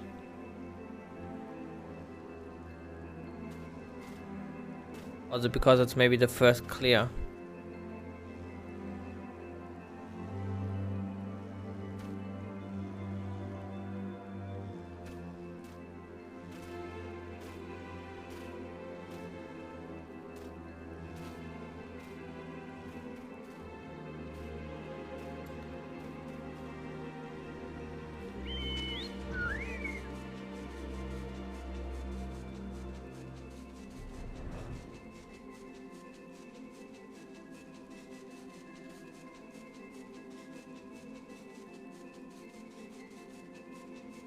Bum bum bum bum.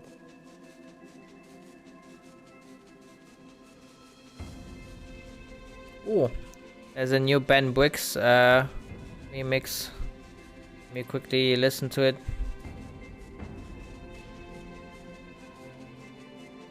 Is there like a button to like or like a command to turn off music? BGM 0. Oh, yes.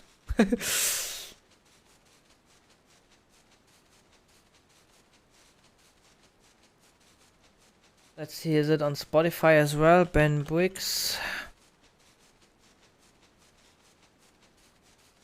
It is.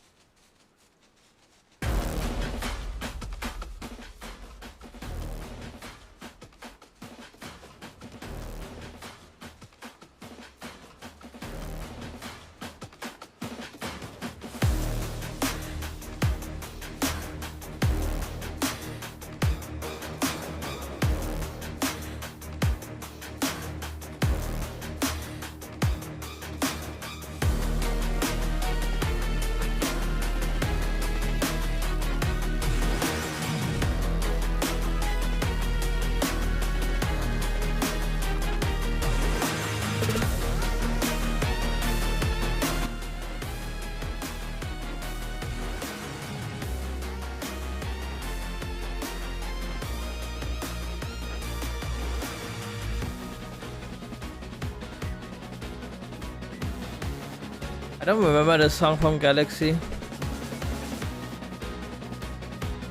Maybe if I would hear the original.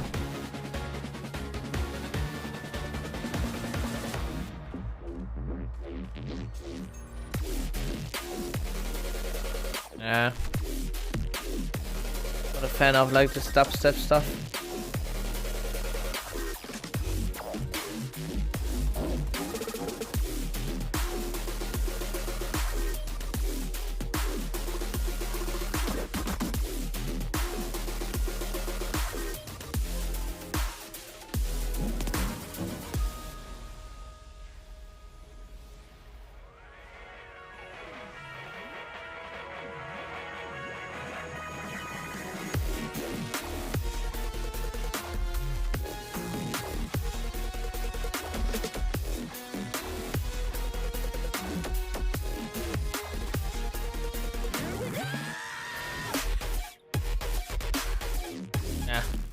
Oh, this one is not good. He made a good song, like his last song was like a banger. Yeah. Oh, wait, this one.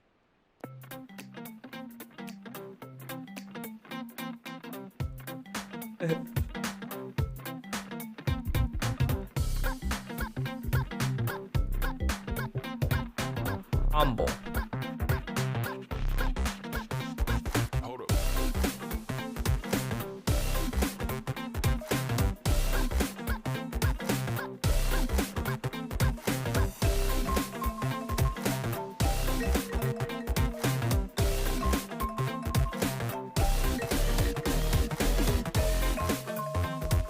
Oh, we already got that one.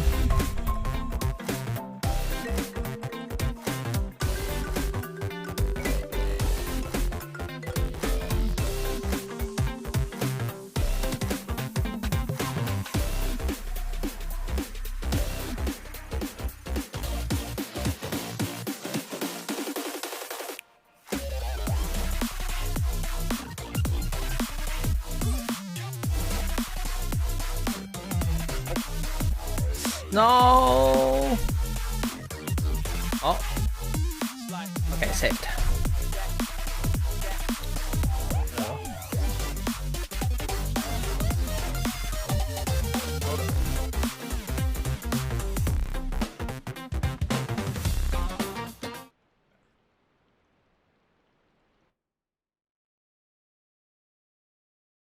Might be loud.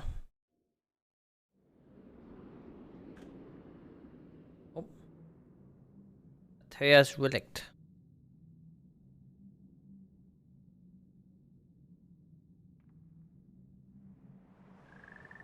I'm not gonna say I'm first time here, otherwise I get mentored again.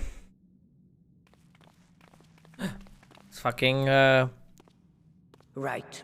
To begin with, I need you to gather a few ingredients. Listen well to what the Pirogos say, or you'll wish you had.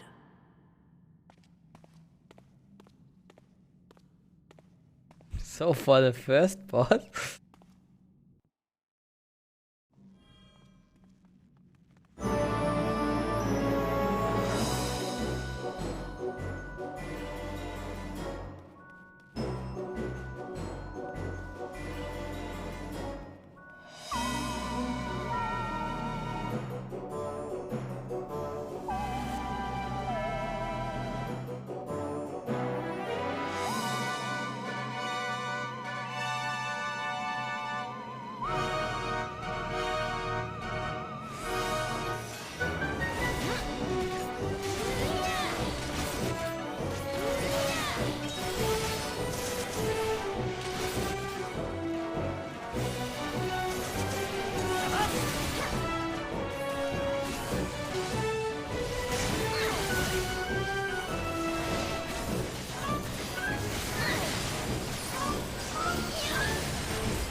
Flanky Kong.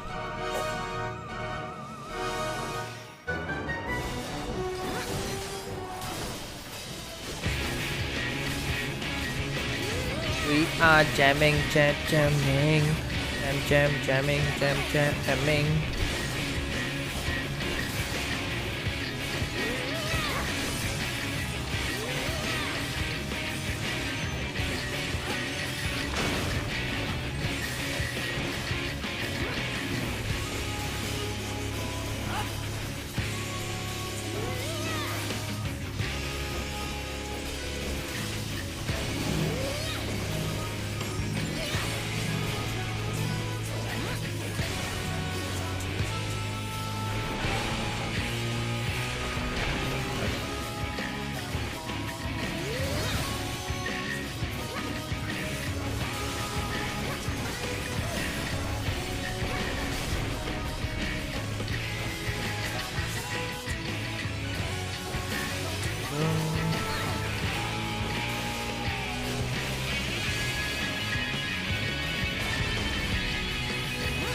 Mutton Man.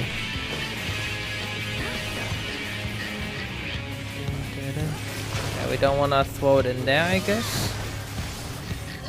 Huh?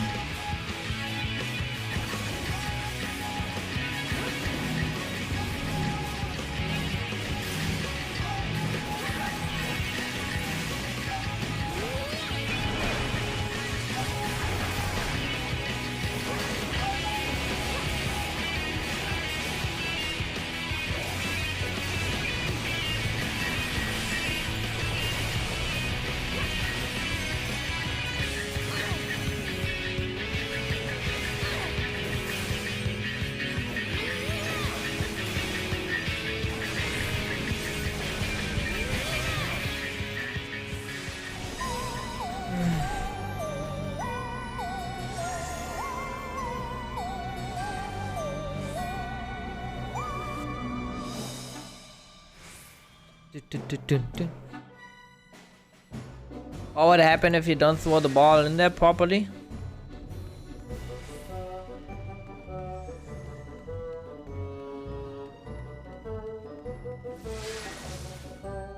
Bounce around and smack you? I see.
Uh-oh.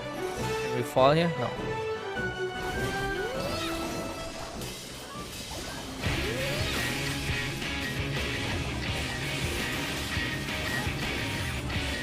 Ash.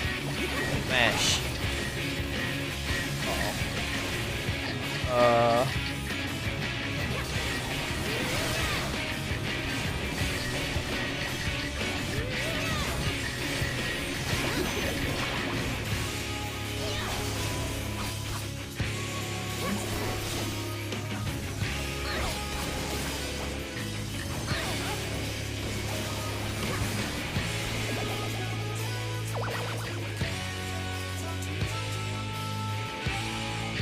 need more water, do we?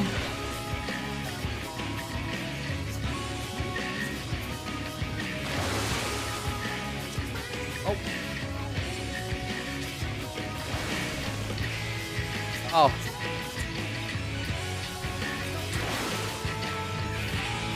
Oh. I am coming, guys, don't worry.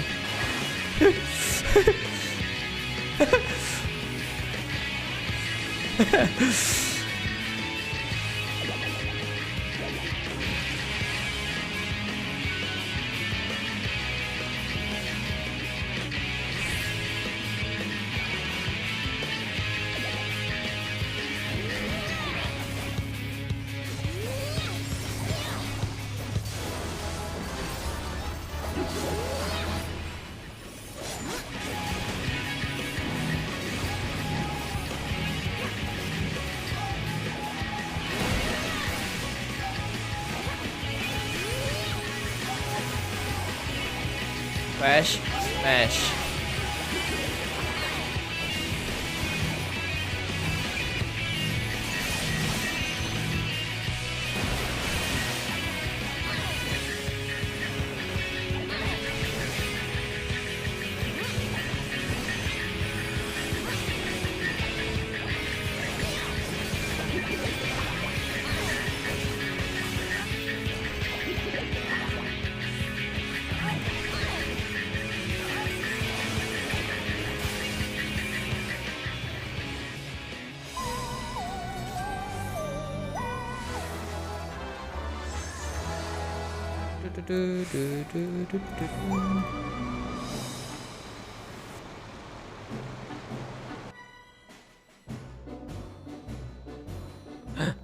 Minion? Ooh. But can it land on my head? That is the important property.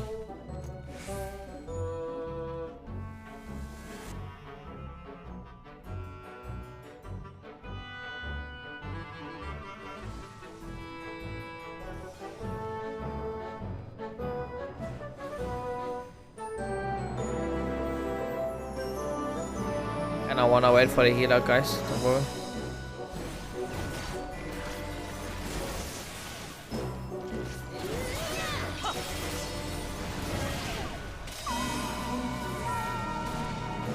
Maybe made that.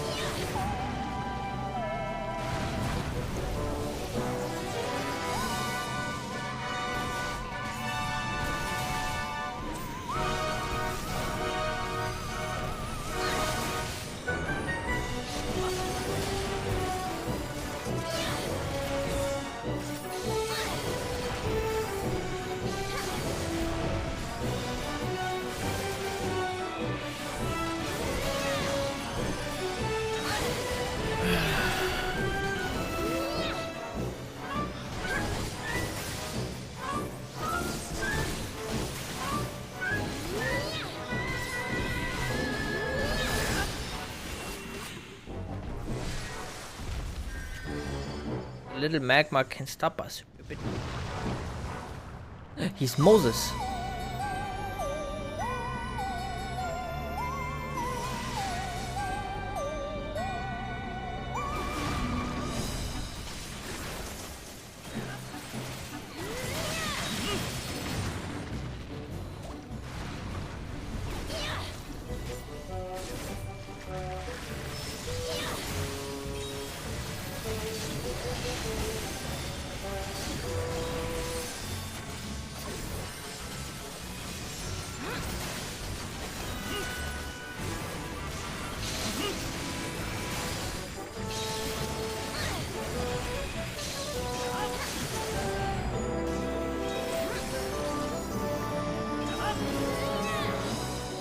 Oh, Moses frog.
Alright, it's time to bake ourselves a poxy.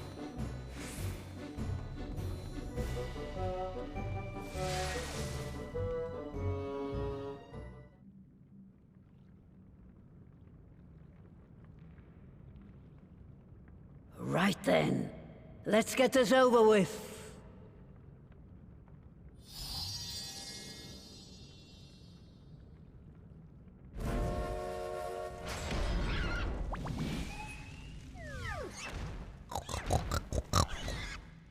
Newborns are wont to be difficult. Sure, who's in charge? Aye, aye.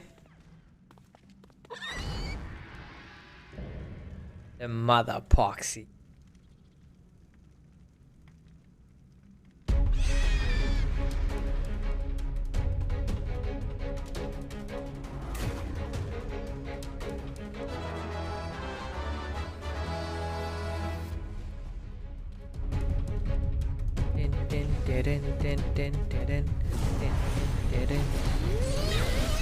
Finally, some good old bake.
He almost got fucked. Unless he did it on purpose to have more uptime. Ooh, big brain maybe.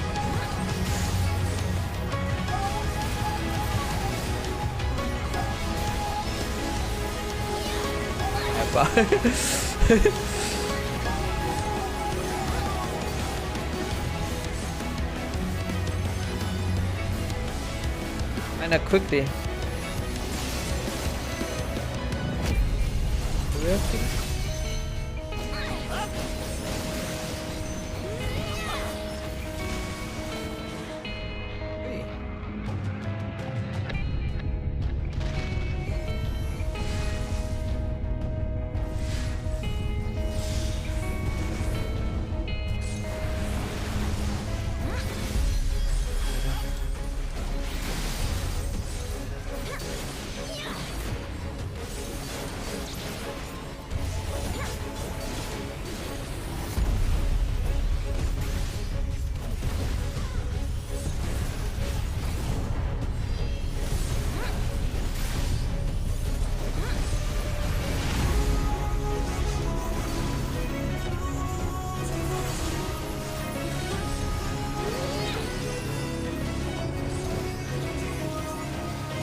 I got a wondrous tail.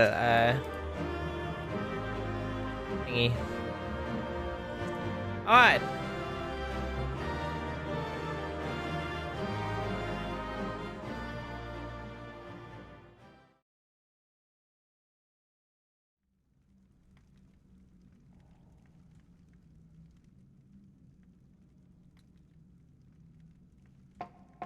Wake up, bacon.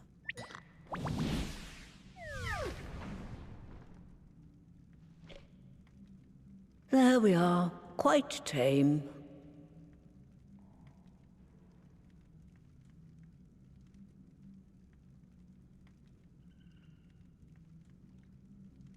Then all that remains is for me to imbue her with the magic. My friends, I'm afraid I must trouble you for your ether once more. Give us the good suck.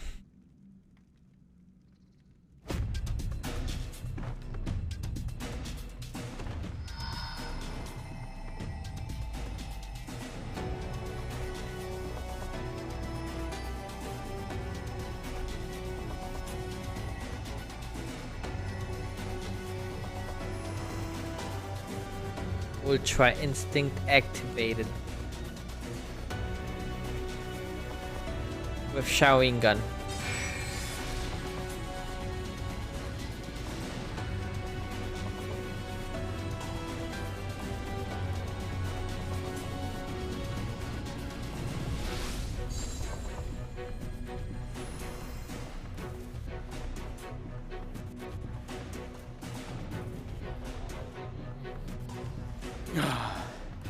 That should suffice.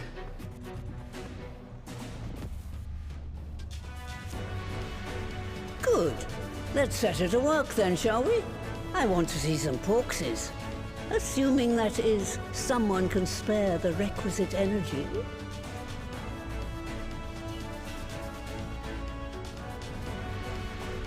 A mere drop in the ocean for the great sorceress Matoya, I dare say.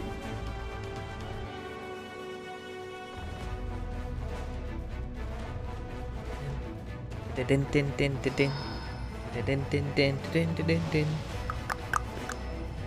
Bum bum bum bum. Bum bum bum bum. Bum bum bum bum bum bum.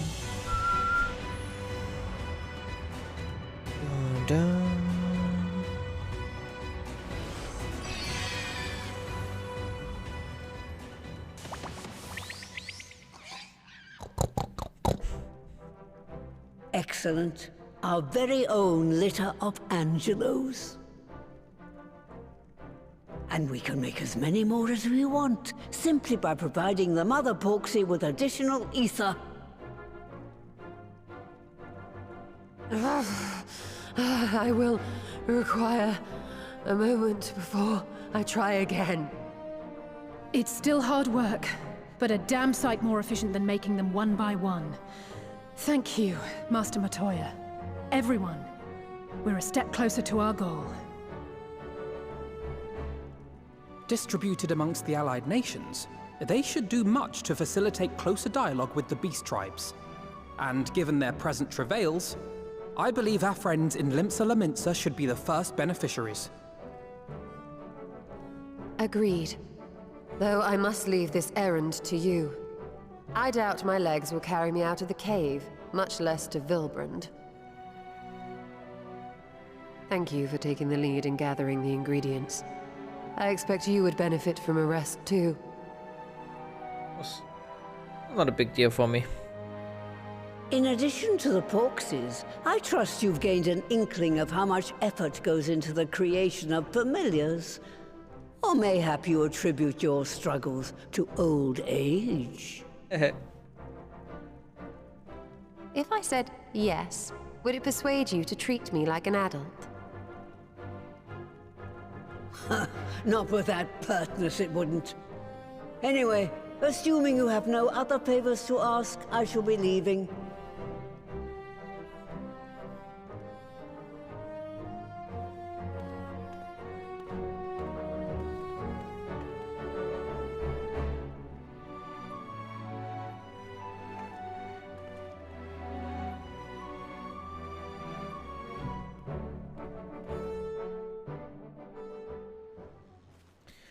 Alright.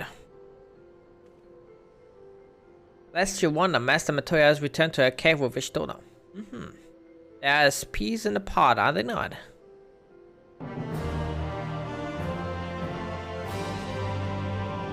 May now enter Matoya's with the blah blah blah. Okay.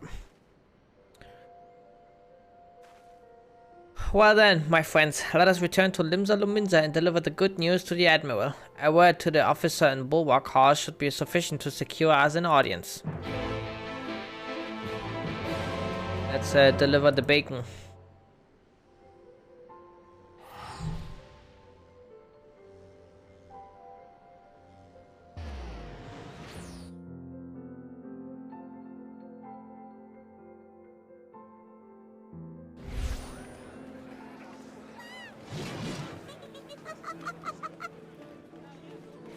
What's going on?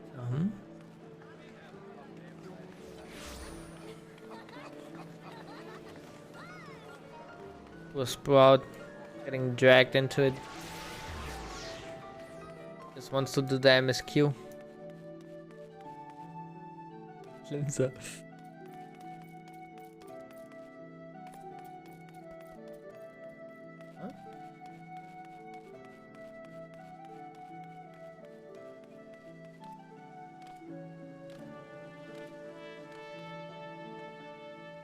Why, so I have a welcome sign. Tidings for the Admiral, you say. She's presently receiving guests, but for the signs, I know she will make an exception. Follow me.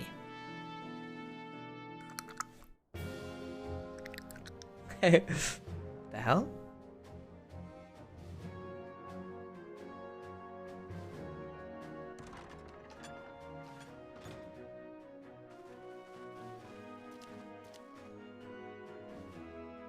My friends, what brings you here this day?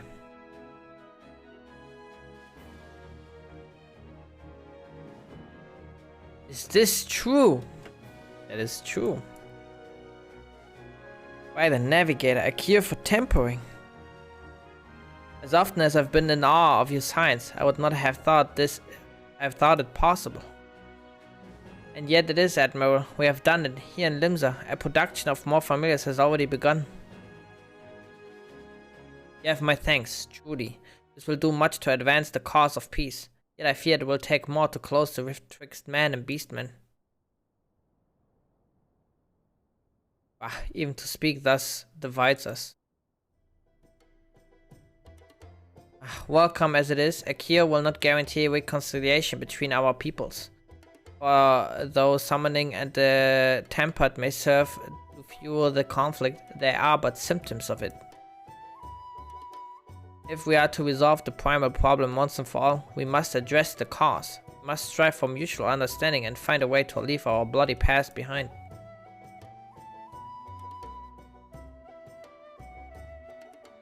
It was I who moved that the Alliance renewed its push for peace. Since our ancestors came to these shores some 7 centuries past, the Luminsans have been at odds with those who share our island home.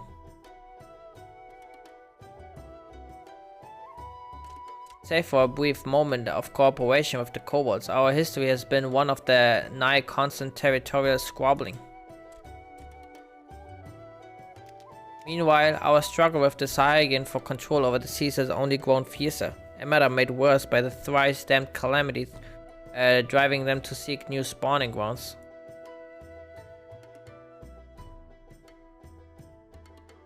With survival at stake, each had no choice but to fight, and so I dismissed peace as impossible.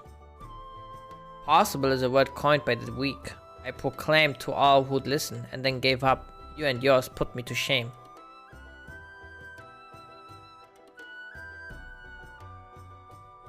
Since you led us to victory against the Black Wolf, you have achieved the impossible again and again and again. It is true. And I thought it at a high time that I followed suit, hence my proposal to the Alliance Council. But no sooner did I reach out to our neighbors in Vilbrand than my own people sought to thwart me. You speak of the pirates who failed to attend the meeting. Aye. Acting through a friendly faction among the kobolds, we had intended to seek an audience with a prominent patriarch. But the bloody executioners would not hear of it, and their absence sent a message to the rest. Though they are but one of the 3 pirate powers, they are the greatest, and any attempt at peace would founder without them. I'm giving to understand that the leader, Captain Ulfir, has been bedridden for some while with an ailment of the lungs. Correct. In his absence, his right hand leads, a man named Stickard, but recently risen to prominence among the ranks. Save for his disdain of authority, little is known about him. We have invited him to speak with us more than once, but he will not come. I have tasked the Yellow Jackets and the rogues with uncovering his motives, but they have learned naught of any value. Leave it to us. Just say the word and we're gonna go over there and smack his face and then he comes back here. We have a nose for the truth. Whatever the Stickard wants, we'll find out. Truly, I would be much obliged. I shall look forward to hearing what you learn, then. Good luck. Thank you, big booby pirate leader.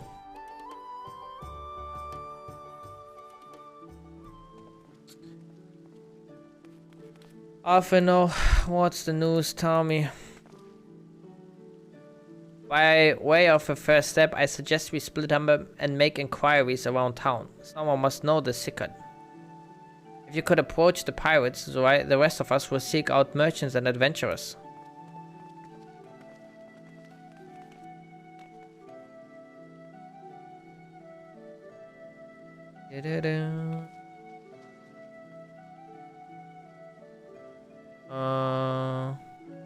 After class.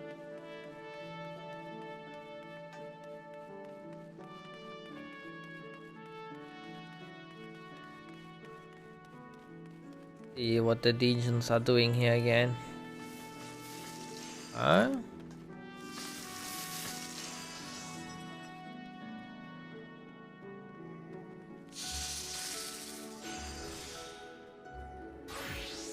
He's a furry. Show you the proper furry outfit. Check this out.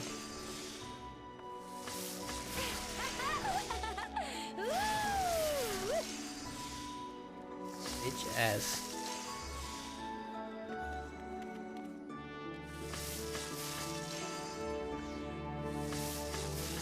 Bam.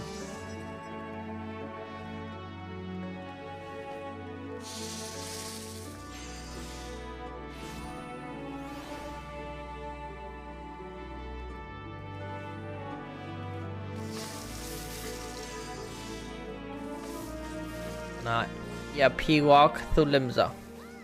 What else is going on here? Grace Frayne chilling.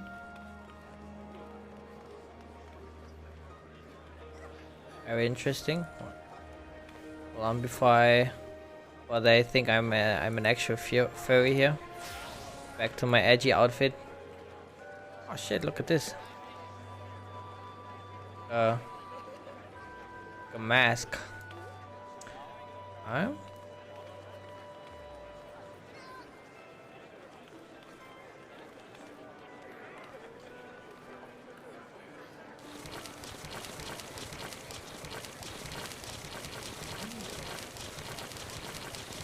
Very interesting.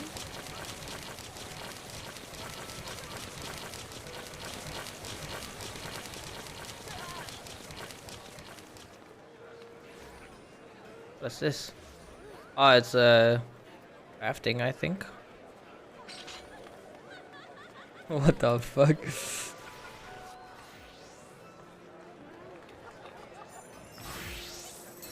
Very interesting, very interesting.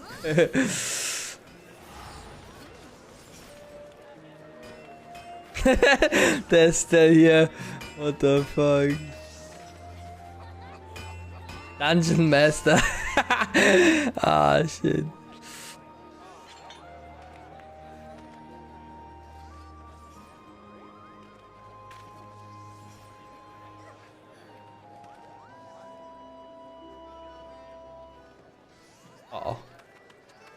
No, don't do it.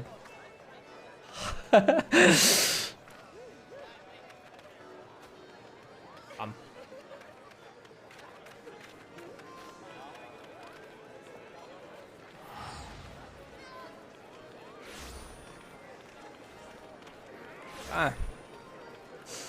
Seems as quite the adventure, I might say.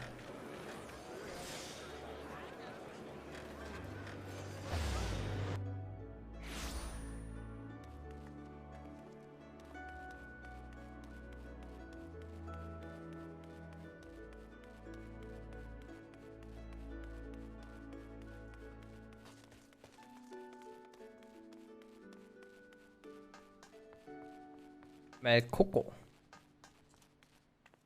Greetings and welcome to the missing member.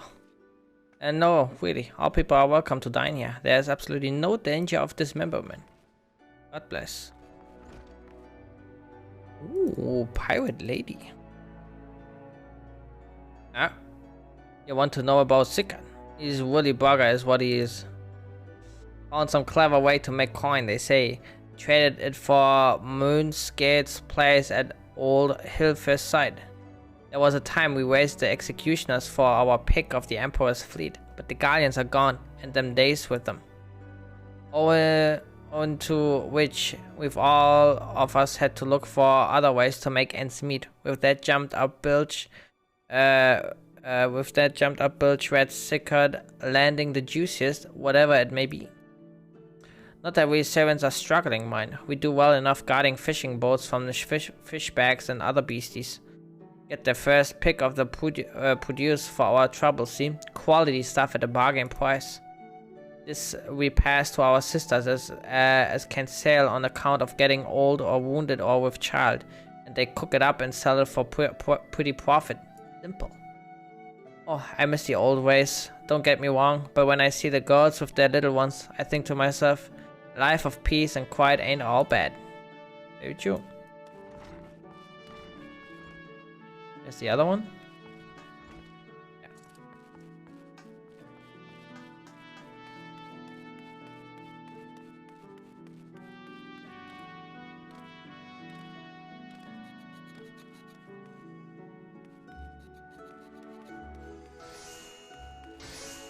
Yeah, you can do it.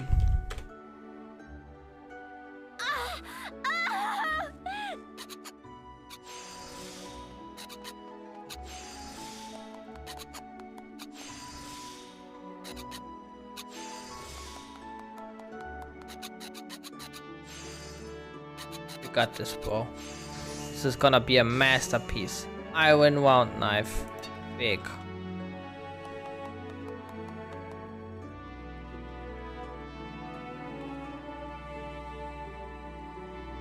What, you're looking at me, hmm?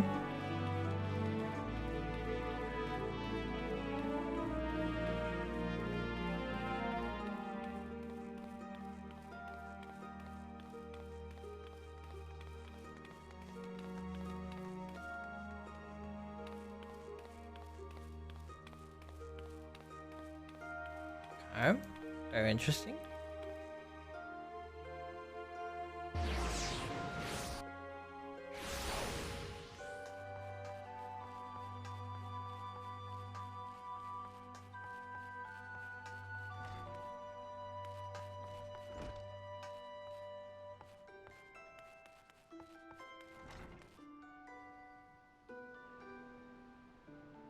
Curious about Sickard, are you?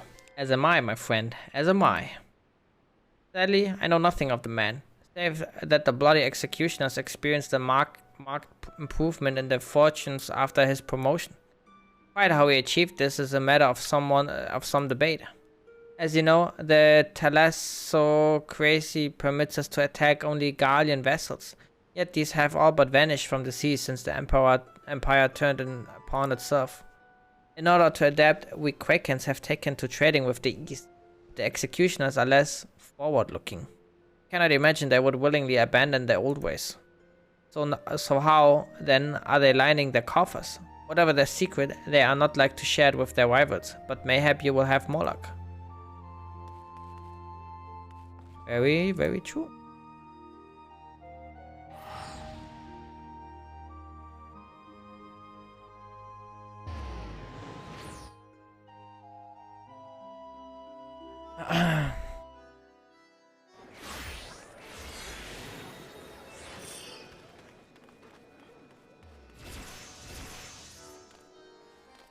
Can't wait when my weapon starts shining, dude. It's gonna be glorious. I see everyone has returned. Now, would you like to go first? Sure thing.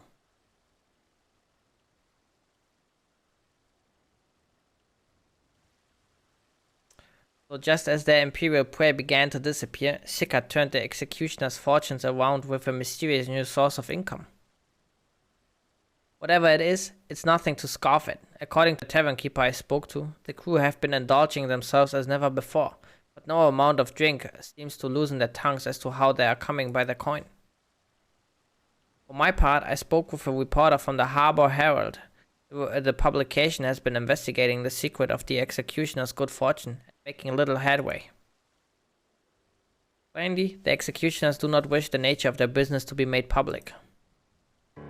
And I think I may know why. In the course of making inquiries on Hawker's Alley, an interesting fact came to light. Just as the executioners began to enjoy better fortunes, the price of crystal went into sharp decline. Sudden fall in demand, I was told.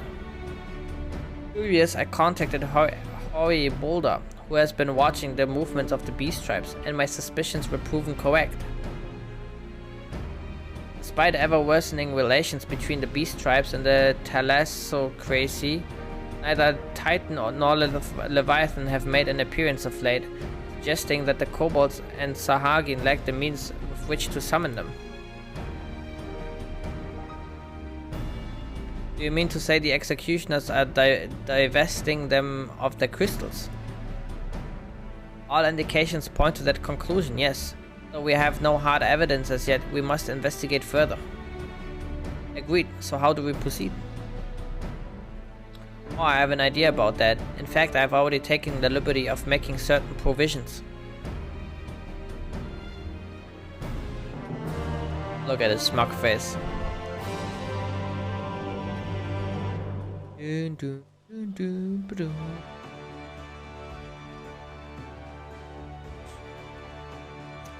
During my inquiries, a disgruntled merchant informed me that a wholesaler of crystals had recently arrived in Limsa Luminsa, offering wares at prices far undercutting the competition. After asking around, I was able to gain an introduction and was shortly posed as a potential buyer, in a bid to establish the crystal's provenance. The man is due to be at Ocean's Embrace in Lower Lanosea shortly. I suggest we make our way there at once.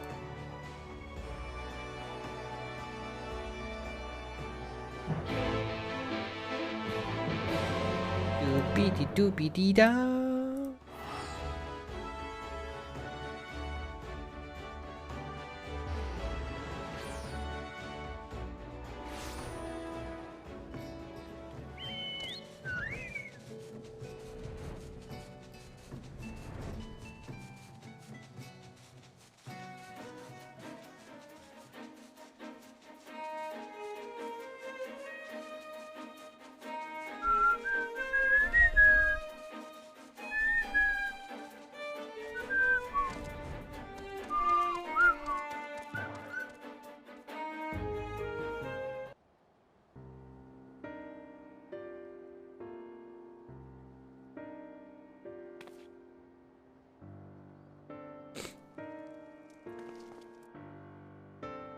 That appears to be our merchant. Wish me luck.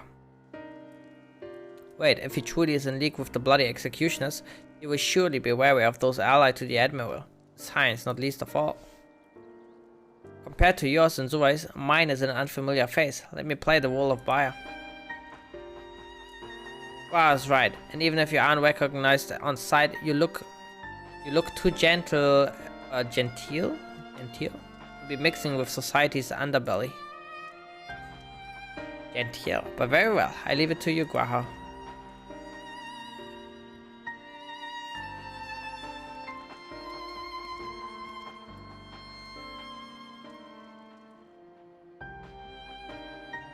Got business with me, cat boy? Hi, you're the crystal wholesaler.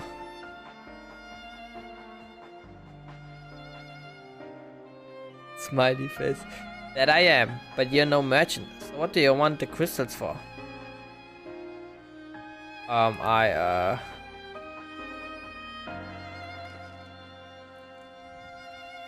Don't look at us, you idiot. You give yourself away.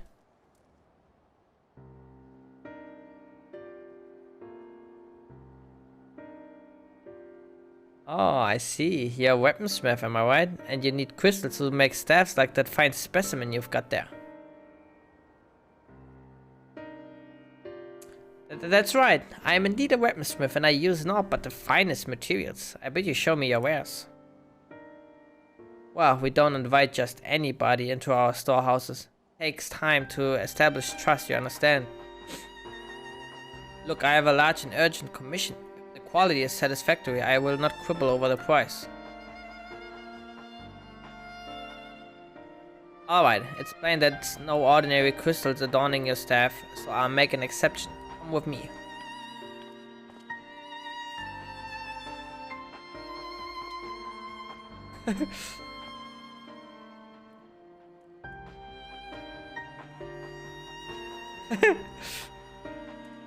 It seems to be working. Let's follow them.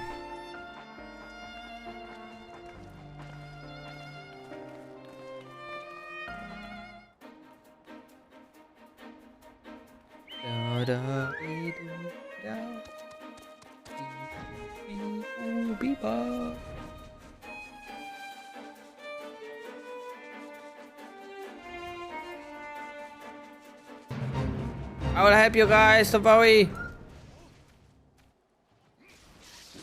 Oh, I can't tank it, I'm sorry.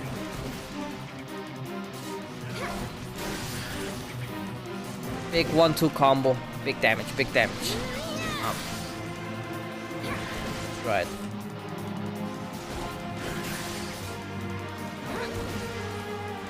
I got you, bro.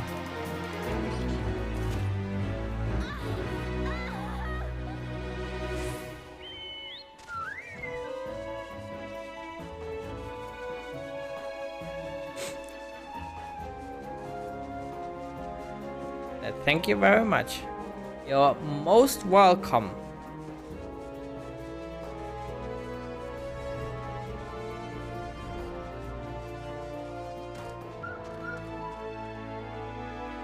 I went into the tunnel quietly now. Wait, Jet.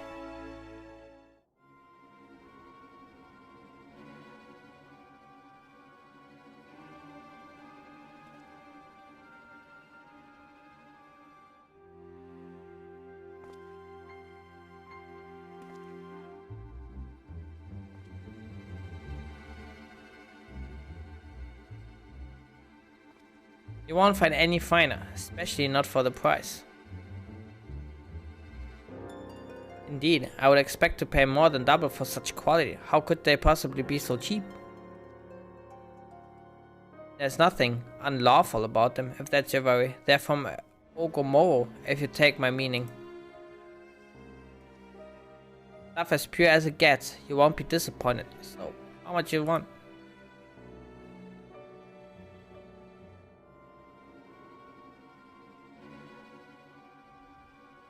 Ogomoro was, I think, the Cobalt section. Ogomoro, yeah, taken from the Kobolds, just as we suspected. Uh-oh.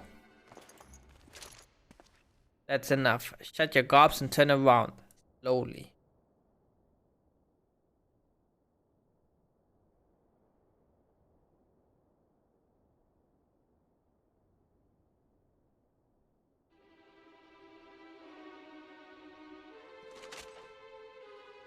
I'm sick at acting captain of the bloody executioners.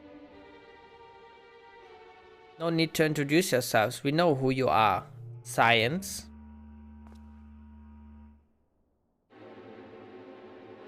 And we also know you've been chatting to the Admiral. Got eyes and ears everywhere, see? Comes with being the only true captain crew left in Limsa. So we have established you ain't here to buy crystals. The question is, what are you here for? You are bold to reveal yourself to us without knowing our objective, but that would explain your swift rise to power. You have spoken plain, and so I shall return the favor. You Came here to learn why the bloody executioners oppose the Admiral's will. And we have our answer. Should Limsa Lominsa make peace with the kobolds, you would lose the source of your newfound wealth.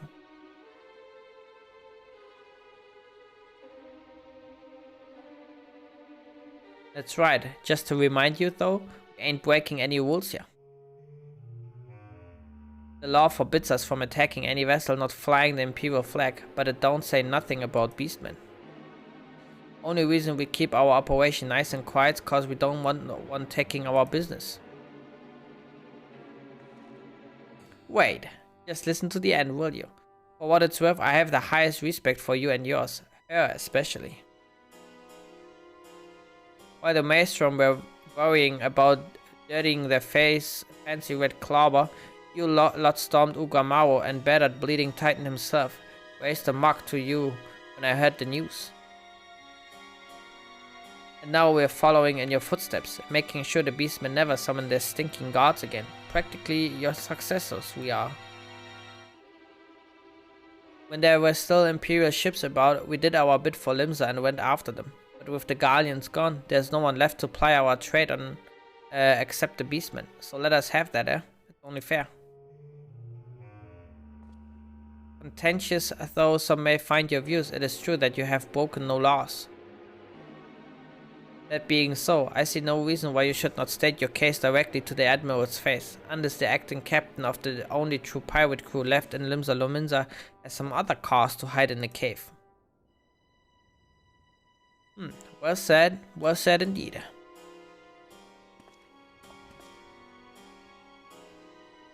Alright, I'll meet with the Admiral. I'll even provide the venue, the Astalicia. I trust you won't turn down the invitation.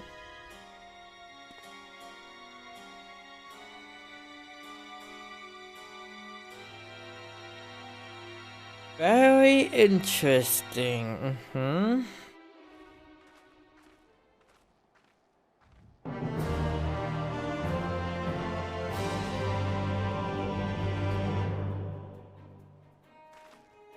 thought myself the hunter, but it turns out I was the prey. A timely reminder that the pirate powers of Limsa Lominsa are not to be trifled with.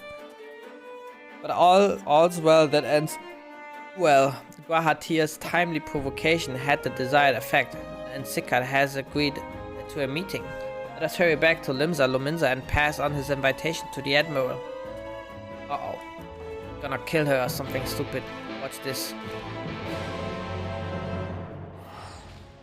We have to protect her.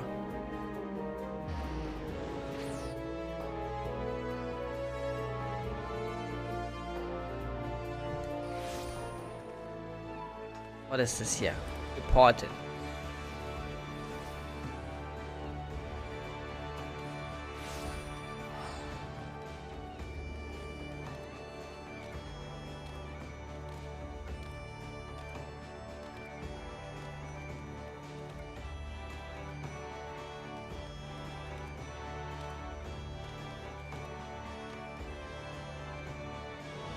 Zura, your companions have already reported to the command room. Will you be joining them? I will.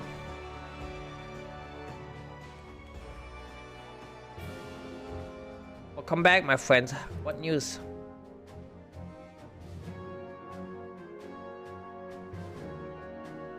So they have been stealing crystals from the kobolds. My thanks for solving the mystery and securing a meeting besides.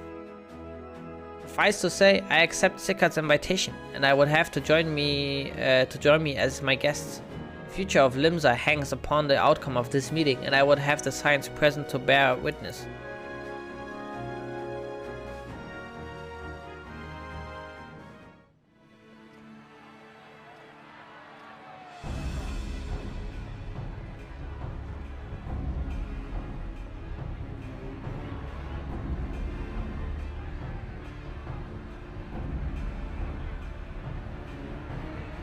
Look who's come crawling! Traitor! You can shove your piece!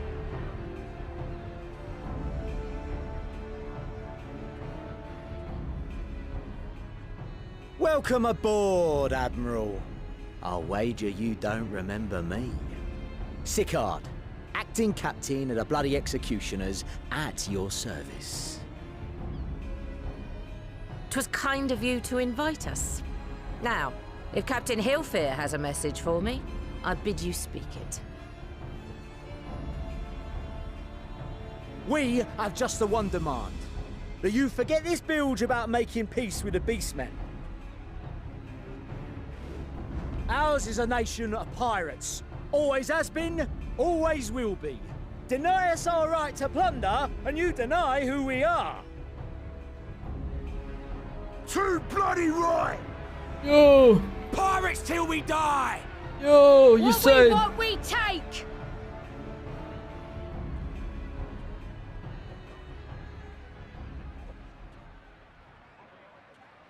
Piracy has no place in our future.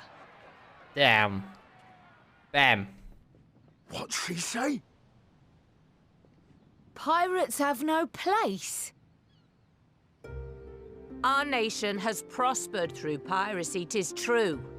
Yet it is but one part of our long and storied history.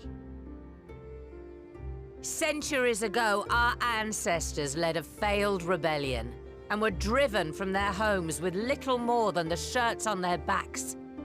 In fear of their lives, they sailed south until they came to these shores.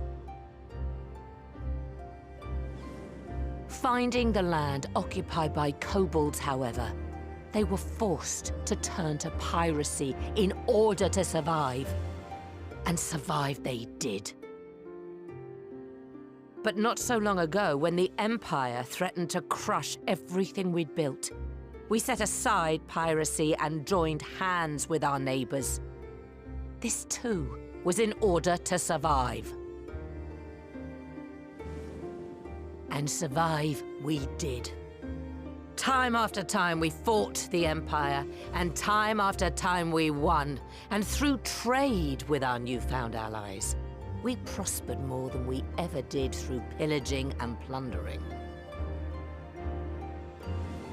The Empire teeters on the brink of collapse. Ere long, provinces like Wurlit and Bosnia and many others will regain their freedom. When they do, our matchless fleet will lead the world in a new golden age of commerce. The tides favor us, and the ocean beckons with her vast bounty. But if we cling to the old ways, this great ship we call Limsa will trade the boundless seas for a lagoon. Shall we scorn the world's wealth for a plundered pittance then? Or shall we embrace change and thrive like our ancestors before us? The choice is yours. But if we are to prosper in the coming age, the whole of Vilbrand must become our ship, and a kobold and Sahagin our crewmates. Yeah. Uh-oh. Rousing words. Might even be some truth in them. But pirating's all we've ever known. And we ain't about to give it up just 'cause you say so.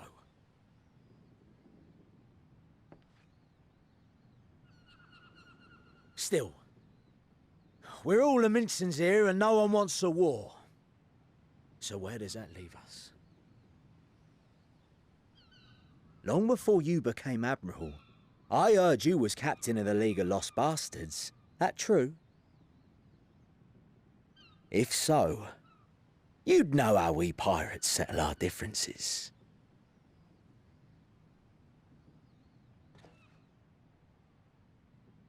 Uh-oh.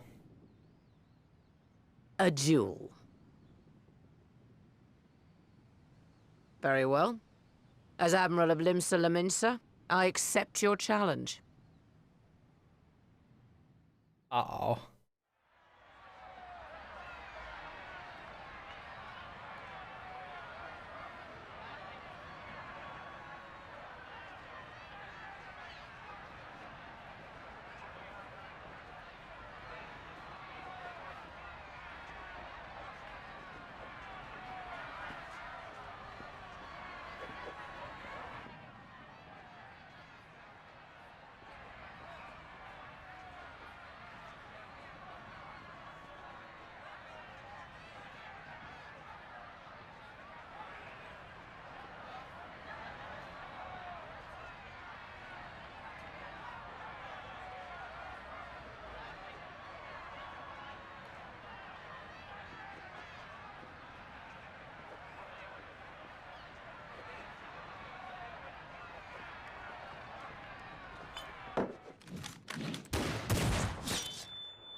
Damn, she dodged it.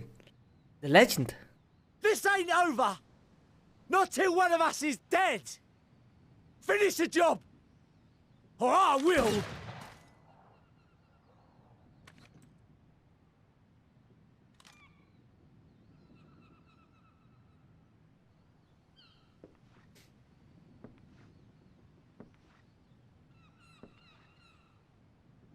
It's the captain! Captain Ilfir! Ye fool! 'Twas over afore it began. Captain! Seems the whelps have been yapping while their master was abed.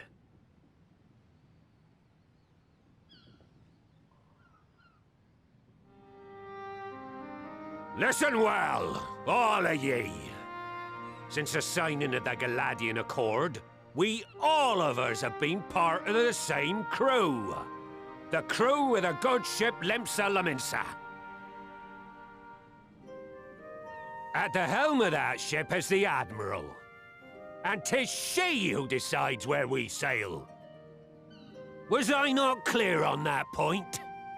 Or did you forget whose deck you stand on? Nay?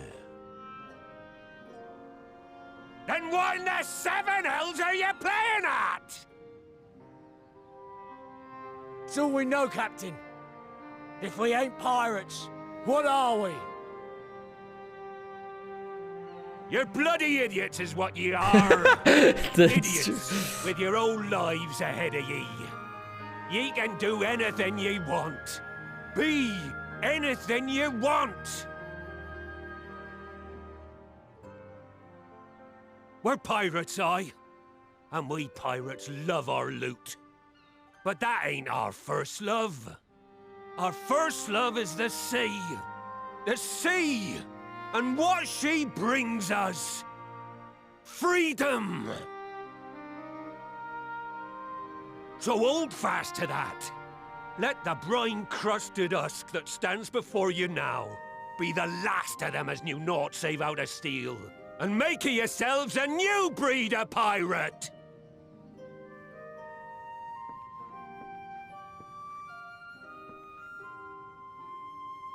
Lad, I made ye me right hand 'cause I saw something in ye. And I still do. You've the makings of a captain. All you lack's the belief.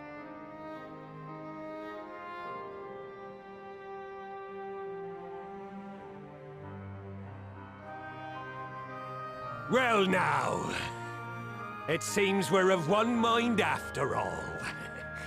Apologies for the misunderstanding, Admiral. We're with ye, wherever ye be headed. You have my thanks, Hilfir.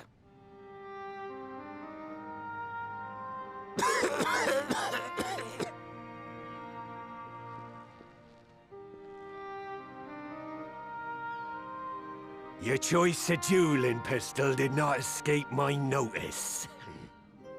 Good old Annihilator. Ender of many a proud pirate's voyage.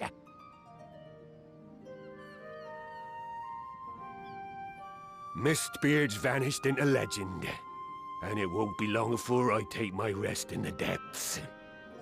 Yet be that as it may, the old ways can only truly die when we've dealt the Empire the telling blow. There'll be stormy seas ahead, no doubt. But I'm trusting ye to steer us through to the other side.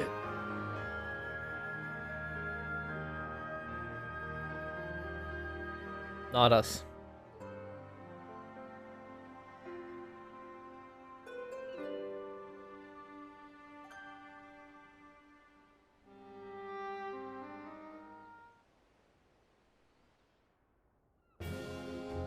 Alright, that was epic. I got to see, you earned like a bit of my respect, Merle Whip. Though I had anticipated a duel, I did not foresee that Hilfia wouldn't intervene. But full glad am I that he did. It would have been a shame to kill the boy. Instead, the whelp has learned a valuable lesson, and we have made peace amongst ourselves. All that remains is to do likewise with our neighbors.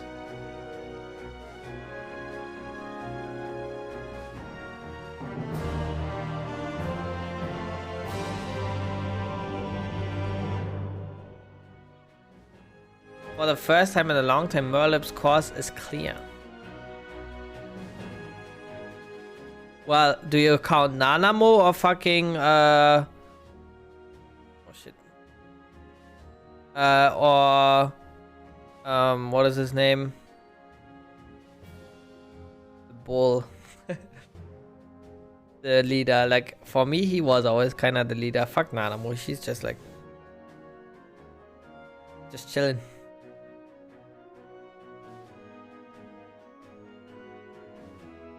Now I need hardly tell you, but any attempt to negotiate with the tribes is doomed to fail unless their minds can first be wrested from the grip of the gods. That is true. And so at the meeting we seek to arrange with the kobolds, I would have you free the leader of Titan's influence. Well, she did come with us to the Dragonland there in Heavensward though.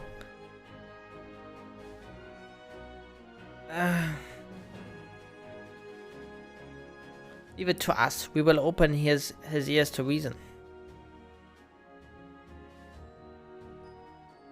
You have my thanks. Ere we proceed, there's something you should know. Some 50 years passed, when the Sahagins swarmed at our halls in even greater numbers. Limsa entered into a covenant with the kobolds. To man shall go the bounty of the sea, to kobolds shall go the bounty of the land. An ostensibly equitable arrangement, conspicuously lacking in detail. Aye, inadvertently or not, the wording was ambiguous, and we took advantage of it, moving in to claim the northern reaches of Lanocea, which the kobolds believed theirs. Bloodshed followed. Then bloodshed to answers the bloodshed, and on it went, till every ilm of Vilbrand bore the stain of our conflict. This is not history, you understand, it is the present, fresh and raw, and with their kindred's blood yet on our hands, we will struggle to regain the kobolds' trust, even should we cure their temper. Admiral, you speak of obstacles we are like to encounter at the meeting, but as things stand, I see no reason why the kobolds would agree to a meeting in the first place. So we must provide a reason. I will restore the stolen crystals to them and personally deliver the cargo along with my apologies. Wait, they would welcome us onto their midst, not to speak of peace, but to have you at their mercy. Aye, and given the wealth of crystals we will bring, I wager they will attempt to summon Titan there and then. Meaning a high priest would need to be present, to whom we could administer the cure. Precisely, he is the fish I would catch, but he will not be alone. Nay, he will have guards on hand, and they will lay down their lives to protect him. Yet a single death on the kobold side would jeopardize our chance at peace. There my venture found us. Yet indeed not. What if we were to employ the Conqueror's chain? Though we would still have to weaken the kobolds, it will allow us to subdue them without inflicting lasting harm. The artifact must be used to take goods and not life. Aye, that would serve. Well done, Marshal.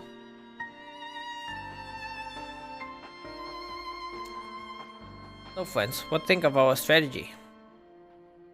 The effect of tempering are cumulative, and we may safely assume that the High Priest's exposure of primal influence is extensive. It will therefore take a great deal of ether to reverse the effects, not to mention time. Time during which Elysee would be defenseless. Even should we all look to her protection, I'm not convinced we could keep an entire army of kobolds at bay. Well, I'm happy to take that risk. It's not that if we have any other choice. Besides, it's what Tesleen would do. And had I not followed her example, we wouldn't even have a cure for tempering, much less a chance to bring peace to Vilbrand. I'm going to cure that priest or die trying. I believe in you, Alize.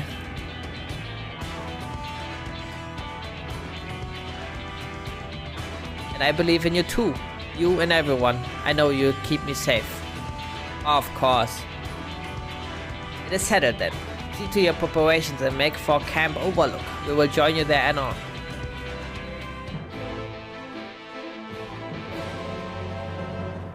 Ba dee be doo be dee da.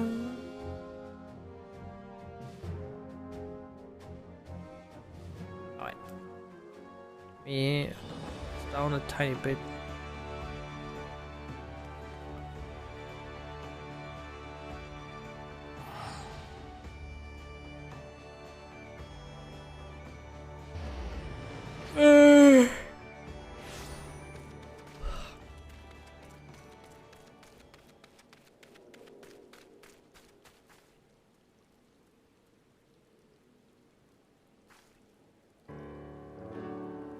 Alphonse wasn't lying when he said I'd be defenseless, so I'm counting on you all to give me the time I need. Our sole purpose will be to keep you keep you out of harm's way, so leave that to us and focus on your own task. Indeed, and should you want for Ether, you only need to say the word. Kaboo, did you follow us here? There's something important that I want to say to the High Priest. Express, state, say. Please let me come with you, please.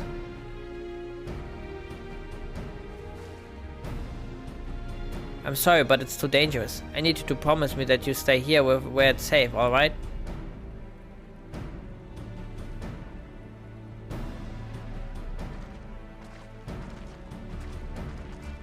My apologies for the wait. It took time, but we have secured our audience. All unfolded as expected. At the mention of my returning their crystals in person, the kobolds suddenly remembered how keen they were to be reconciled.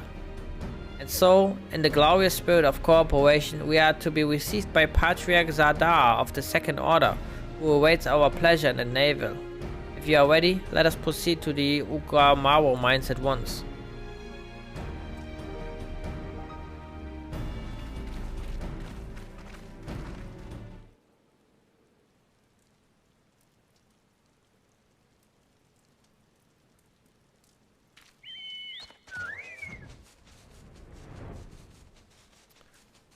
Alright.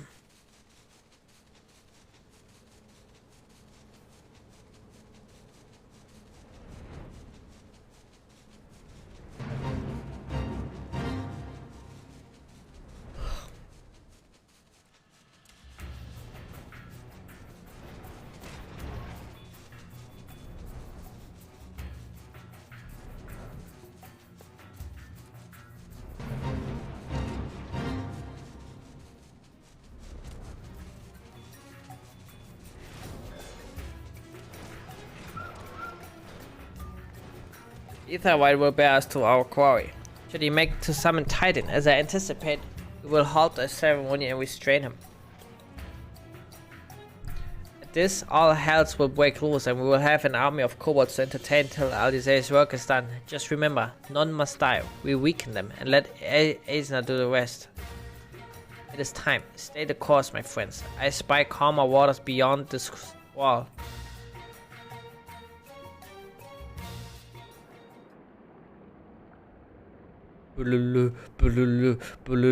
Titan. Titan. Titan. Okay, enough.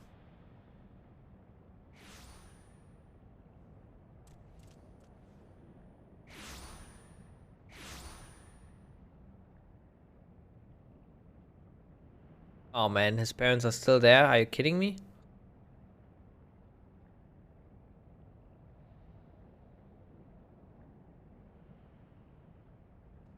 Greetings, Patriarch.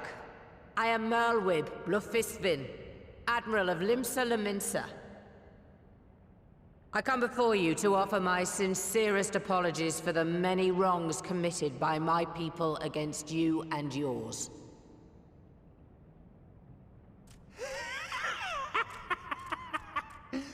You were foolish to come here.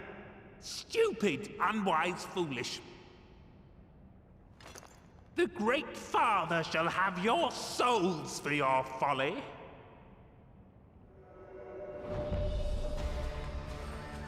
Aye, just as we thought.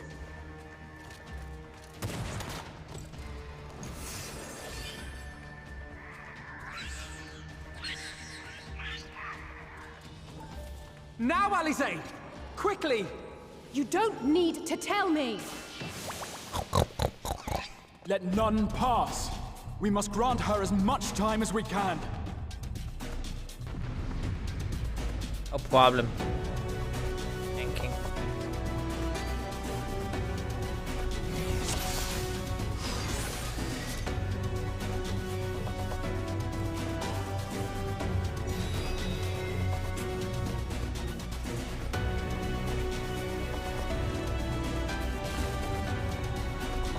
We must protect Alize!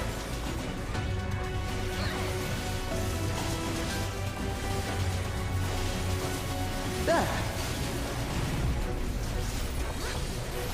You're in my sights. Shit.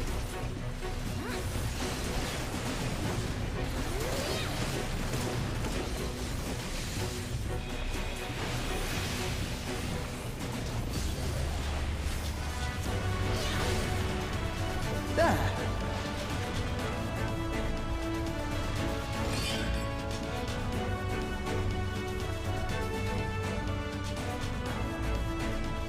Yes, it's ready. Go, Angelo.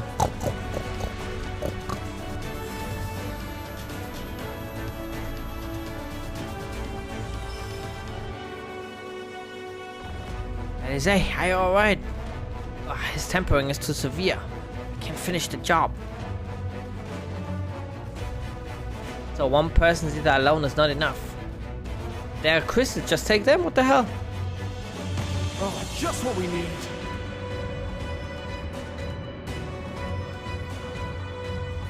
You're not alone. Yeah, they're close. Close.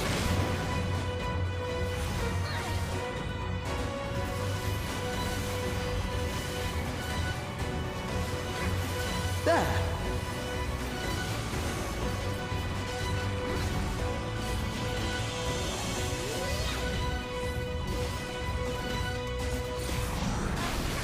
Ooh, that actually did quite a bit of damage.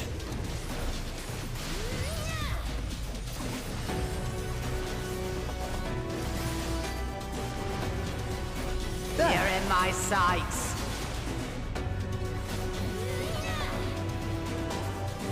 Alphino, let us lend Alize our ether. Give them their suck. Here you are, Alize.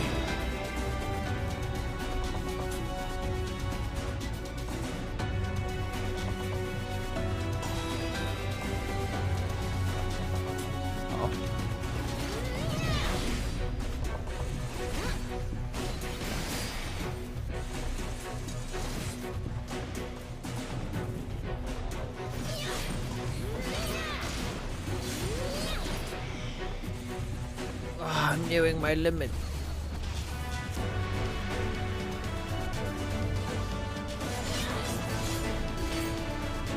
More! I need more ether!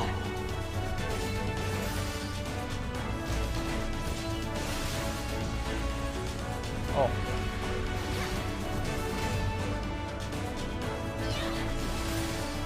Everyone seems to be kinda dead. Just a little more!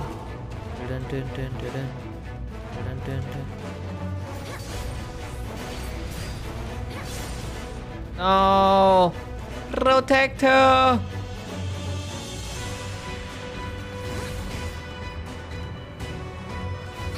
Oh!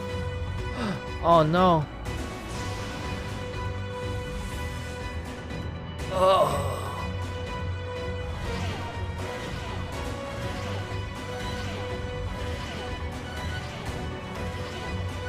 Damn, did he sacrifice himself? Is he gonna die? Oh, my head, the pain. Is it still not enough. Almost there. Zoe, please lend me your ether too. Oh, I give you the suck as well.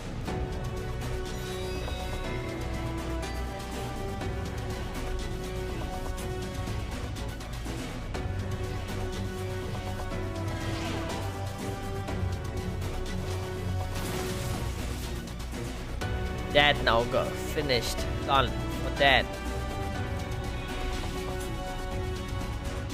Uh oh. No, Admiral, it's too dangerous. I made my decision before I came here. No matter what it costs me, Limsa will have peace. Uh oh.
Just a little more, yeah? I give you more suck. Hold on.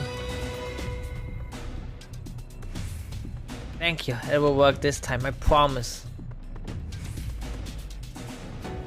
Why did they not use the crystals? Are they stupid?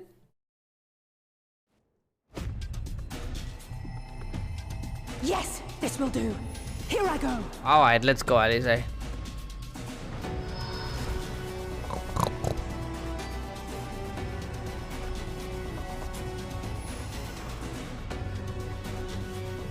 Go, Angelo.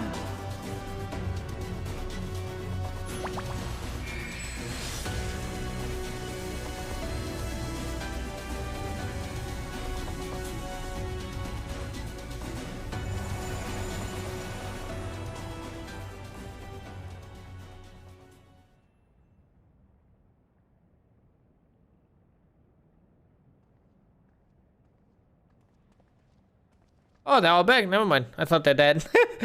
Did it work?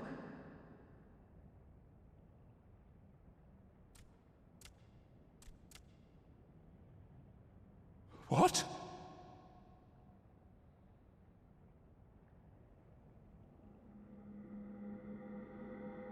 Yep, that was you. You fucked up. What is the meaning of this? I'm sorry, but they died by your hand. You sacrificed them to summon Titan.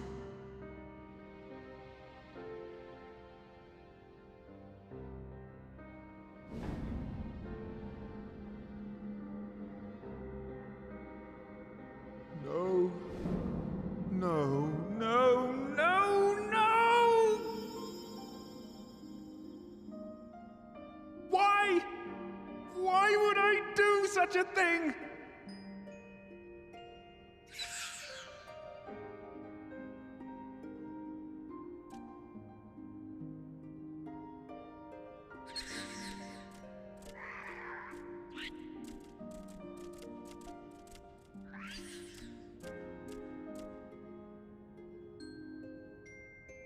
Would that there were a cure for the victims of the Tempered.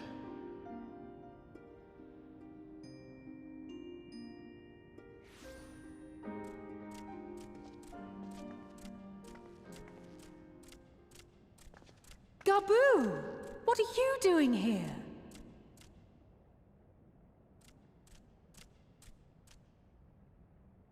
Patriarch, please listen to me. Hear, heed, listen.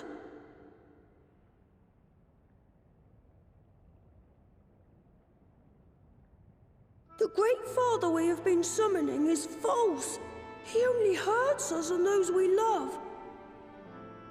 For a long time, his voice filled my mind.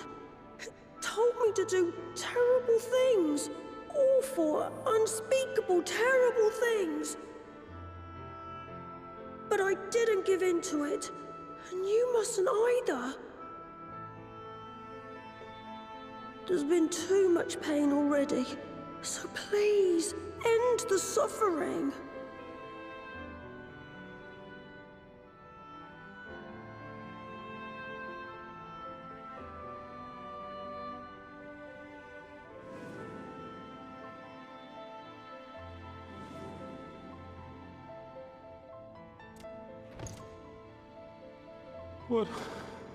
What have I done? You fucked up big times. We share this child's desire, Patriarch. An end to summoning, for it spells naught but misery for both our peoples.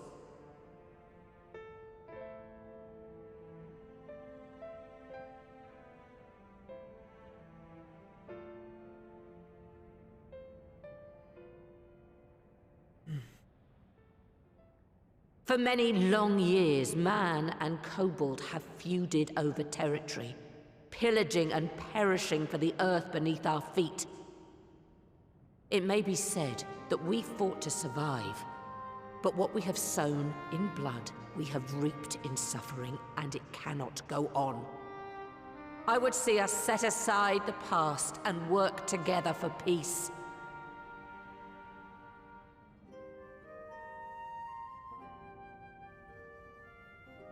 It was wrong of me to hurt my own in the name of the Great Father. Sinful, evil, wrong.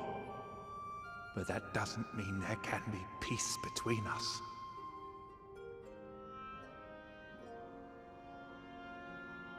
Men cannot be trusted. The bounty of the land was to be ours, and yours the bounty of the sea. But you broke the pact. Violated, breached, broke. Unready as we were, what choice had we but to call upon the divine to rid ourselves of your tyranny? Humans. None, and I do not blame you for it. In violation of the spirit, if not the letter of the pact, we took your lands for our own. The fault lies wholly with us. On behalf of all Laminsons, I offer you my humblest apology. I pray you'll find it in your heart to accept it.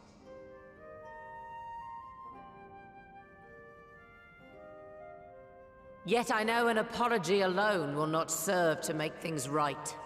So, we will revise the pact to leave no room for doubt, and any who violate it shall face justice, swift and certain.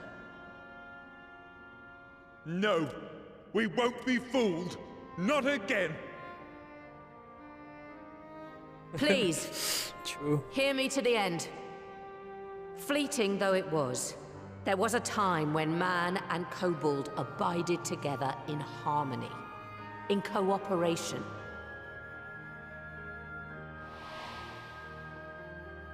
In those days, your people shared the secrets of smelting. Knowledge which allowed Limsa Laminsa to thrive. Much of what we have, we owe to the kobolds.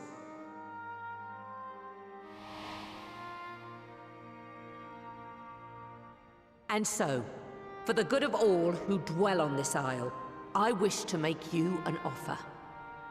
We will bear your people's wares to every corner of the world, and trade them in your stead.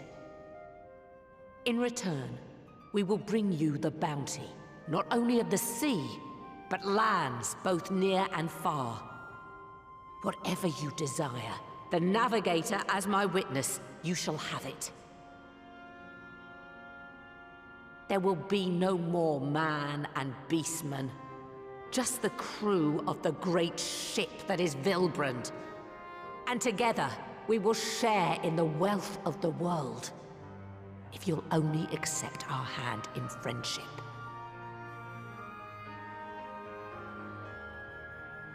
We want to believe you. We truly do. But we believed you before and you betrayed us. Fooled, deceived, betrayed us. There are bad men, it's true. But there are also good ones. And the ones before you are the best of them. They were always kind to me. Caring, nice, kind, and I trust them with my life.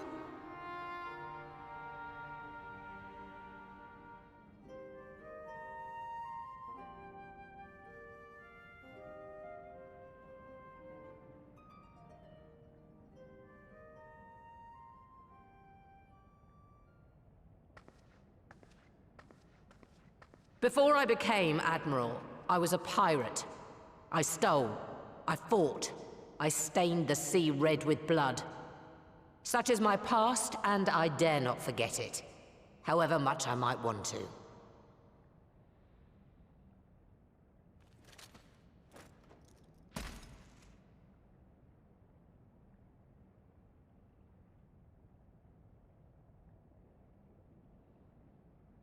That is death penalty. The pistol I used to pass judgment on my own sire when he fell thrall to Leviathan and betrayed his comrades. It's loaded. If you were to point it at my head and pull the trigger, I would most assuredly die.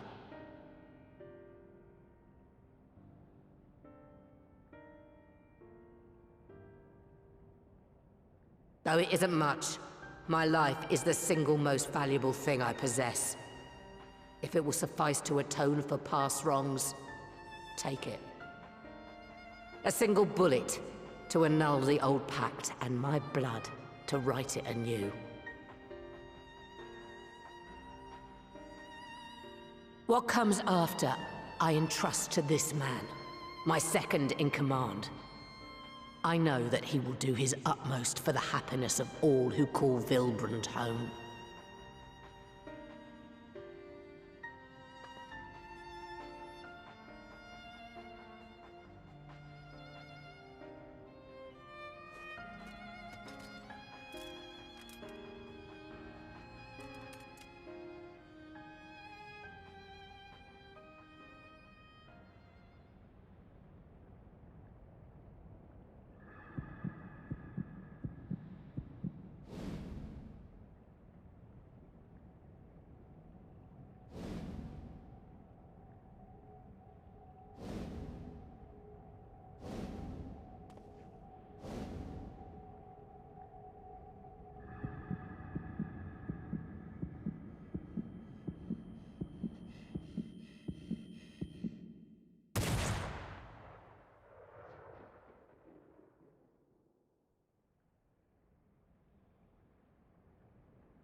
I do not trust you. Not yet. But Gabu does. And I will trust him. Gabu. A man. Oh my girl. Whatever. Oh, him. He said him. So it's my man. Okay. We want you to know that we respect your faith. There's nothing wrong with giving thanks to the land which sustains you. But summoning is different. Should you hear of anyone who would attempt it, we ask that you appeal to their better judgment, or failing that, seek our aid. We're always ready to help. Many and more of my brethren are yet in thrall to the Great Father, just as I was. If you could free them too, I would be grateful. Appreciative, thankful, grateful.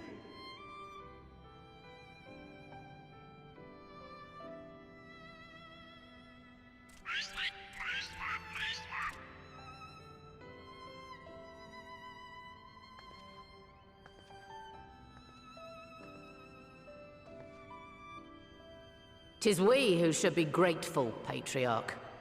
I thank you for affording us this chance.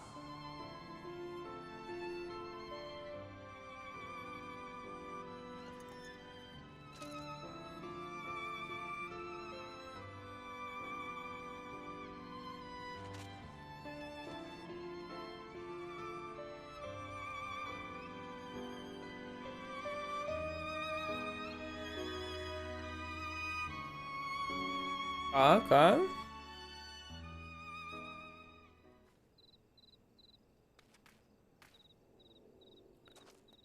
It would seem we have found a way forward with the kobolds. Next, we will help the Second Order to free the Tempered Brethren from thraldom. Theirs is far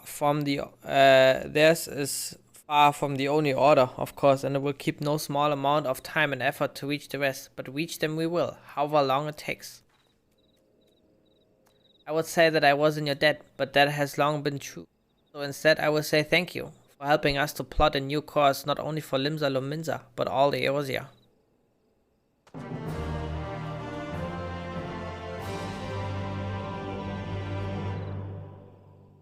Big.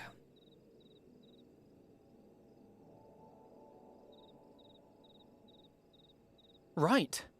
Let's return to the Rising Stones. Where we turn? Admiral, something strange is afoot at the floating city. Breathe, man. What is it? I think it's best you see for yourself. Please, come with me.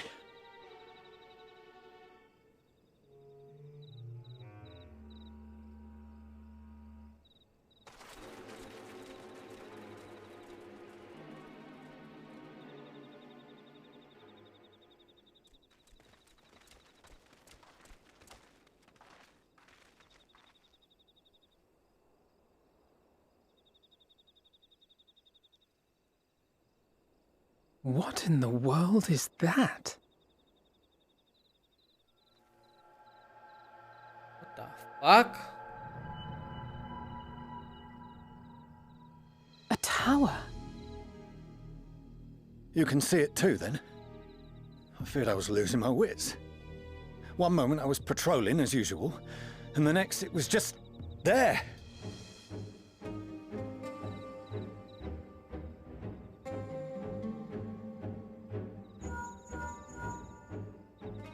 Yes? This is she. I am. I'm looking at it. What? Understood. Send the Elder Seedseer my regards.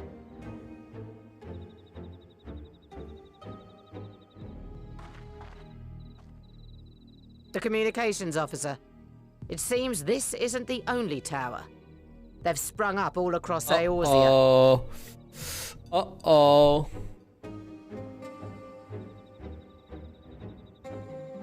Nothing more is known. Only that they appear to be of Garlean construction. Our allies on the Alamegan front are on highest alert. Forgive my directness, but would you join them? They may well need the help. Of course, Admiral. We shall make all haste. My thanks. I will return to Limsa to weigh our response. Look for Commander Hext when you arrive in Alamigo, and may the Navigator speed you on your way. Thank you, Admiral.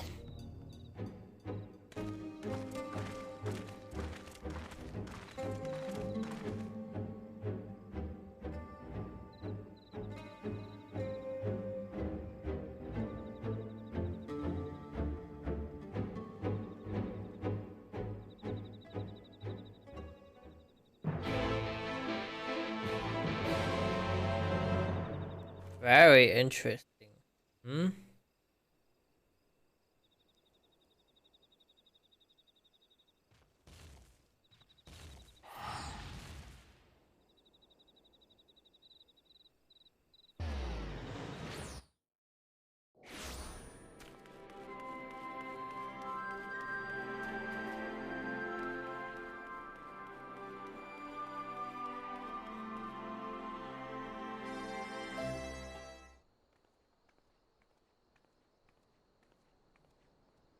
Thank you for coming so soon. I'll send for Commander Aldin at once, and we can decide what to do about these infernal towers. Roca Preserve!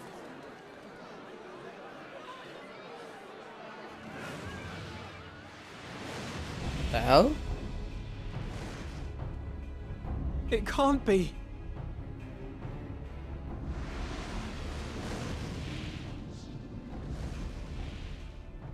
The palace! After them!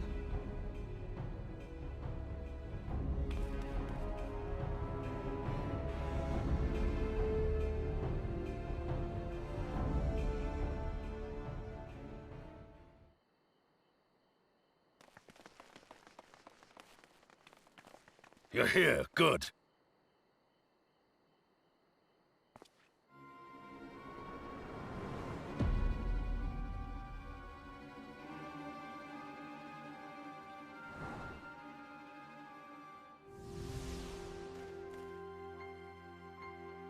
Well, well, well! To be received by such an illustrious cast!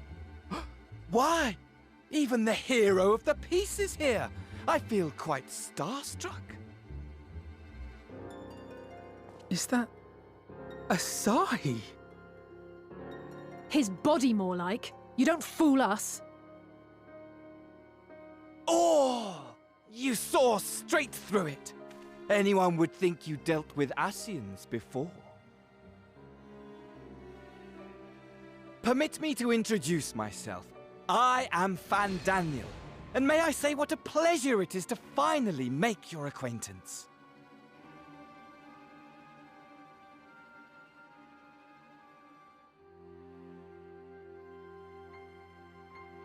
My, straight to business is it? Suit yourself. It is my intention to recreate the final days, to which end I have distributed a collection of rather ingenious devices, or towers, which will, in time, give rise to the grandest of spectacles. The final days? But it was the Asians who labored to prevent them.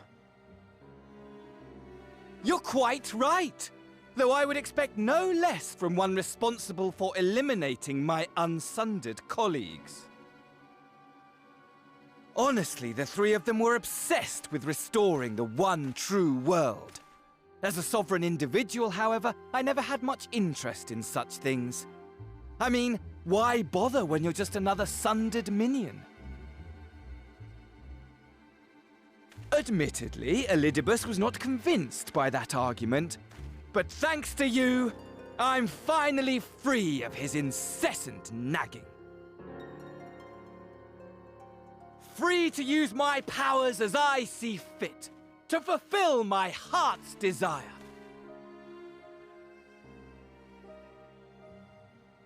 And my heart's desire is to lay this half-broken world to waste, leaving nary a fleck of dust behind! What? Why would you want such a thing? Because I want wretched creatures who ask such meaningless questions to die! That's... You! And you! I guess... And you! I understand him. I want you all to die! That's and it? I want to die too! Oh, yes! I want to die and take everyone with me in a paroxysm of pain and suffering! Okay. I'm different, you see. From the ancients who clung to dear life, and from you. So don't bother trying to reason with me. You will find I have no reason, or creed, or any such tripe. I just want to destroy the world. But please do resist with all your might. It will add to my enjoyment. Now then, ladies and gentlemen, keep your eyes peeled, for the curtains have risen on the spectacle to end all spectacles. We The Telophoroi shall be your performers, and this very star our stage.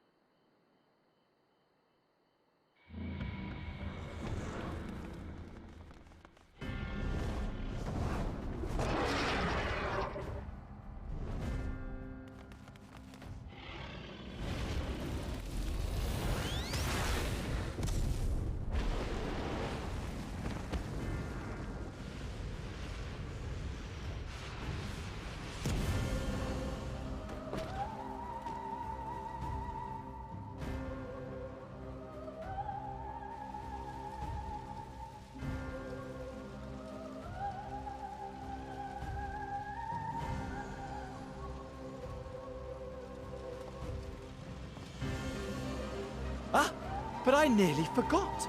I have a message for you. My esteemed patron, Lord Xenos, eagerly awaits you at the heart of the chaos. While I wish only to destroy the world, he exists solely to relive a certain, transcendent moment with you. And it is for that reason he would reduce all to ash. Guys are crazy, dude. What the hell? Please see to it his dreams do not go unfulfilled. For if you should disappoint him, my trusty companion here, whom I've dubbed Lunar Bahamut, will burn your cities and everyone in them.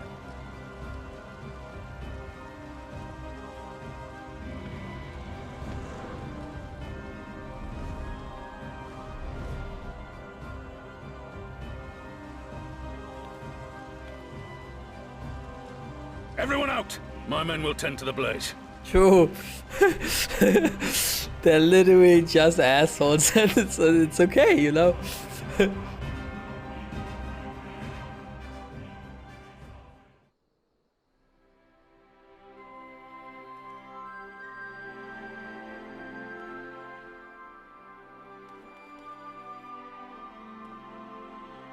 Thank goodness everyone's safe. We've managed to put out the fire, though not quickly enough to save the garden. Barn, can I leave it to you to send word to the Alliance? I'm going to take a unit and investigate the tower. We need to find out what it is for. We'll go with you. No, you won't. You'll rest. From what Merle told me, you'd use some time of duty. Should we learn anything about the tower, we'll be sure to share it with you. Until then, I want you to rest. Very well, but if you need our help, don't hesitate. And take care, both of you.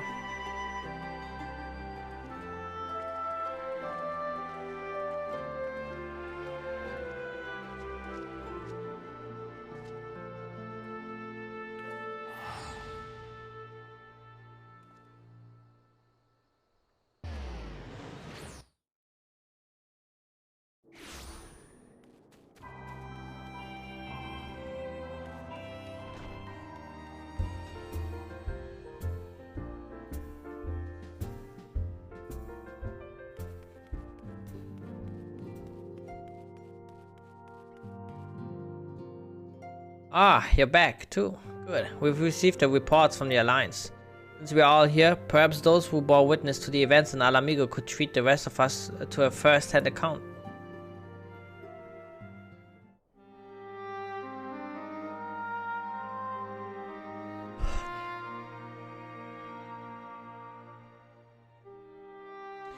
No sooner do we overcome one problem than another appears. It would all seem tediously predictable, but for the endless variety of our foes, this Fandaniel sounds even more unhinged than his patron. Unhinged perhaps, but no fool. For all his pantomime theatrics, he gave away little about his plot. We know only that he intends to recreate the final days, and that the towers will somehow facilitate this.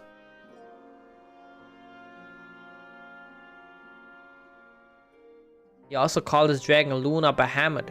Let's not forget that little detail. And the creature certainly did resemble the Elder Primal.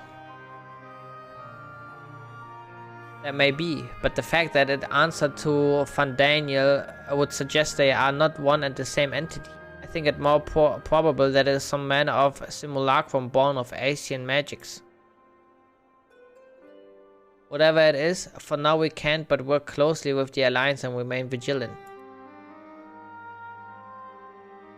I believe that concludes our news. What of yours, Ishtola? I have been to see the Sultana. Knowing how quick the immortal flames are to dispose of their tempered, I judged it best to provide them with the cure first. As soon as I sufficiently recovered, I traveled to Ulda and delivered the proxies to Her Grace, along with detailed instructions on their use.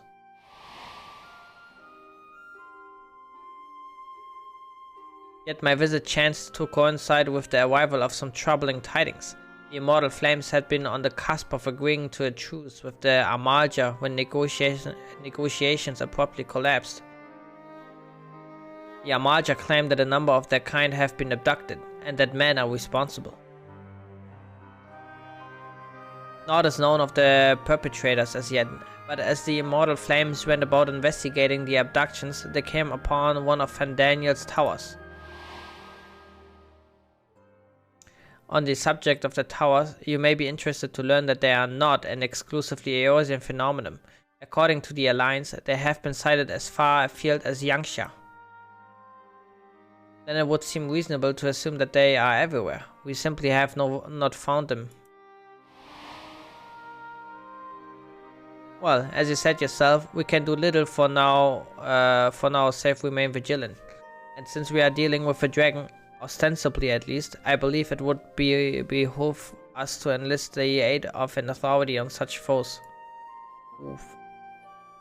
Stinian, not just a moment. If he could be persuaded to lend us his lands, it would be the first to welcome it, but the truth is, we will struggle even to find him. Hahaha. Let me inquire, worry about that. We sniff him out, no matter where he's hiding. If needed, if indeed he is hiding, we have ways of locating him regardless. So if there are no objections, we shall depart at once. Look at the stalker Lalafels.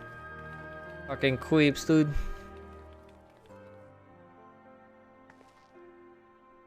Well, rather than sitting around, I think I might go to each of the city-states and educate them in the use of the proxies. They would doubtless appreciate it, but might you consider taking a moment to rest before leaving? You would be fresher for the tasks ahead.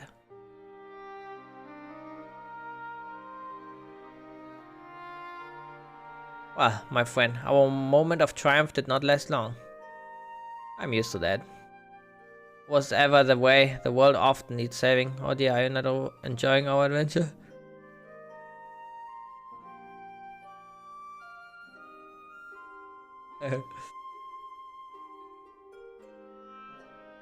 Oh no, I didn't say that. While it may not be the most carefree experience, there's nothing in this world I would rather do than write a new future with you. Long future, mine. Whatever the Telofowoi might hope, we'll stop them, won't we? Together. Very true.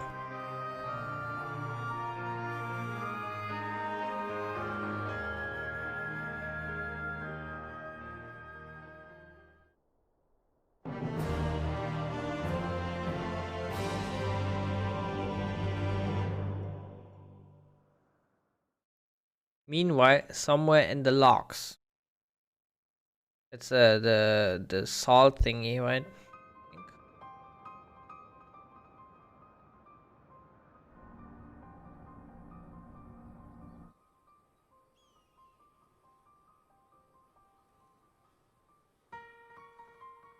The scouts should have been back by now. I'm gonna go and find them.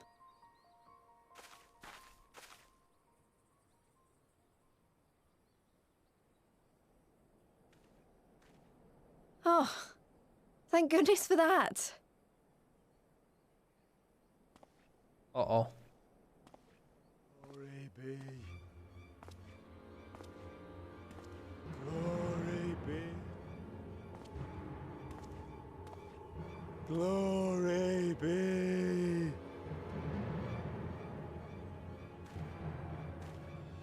Glory be to Garlemald!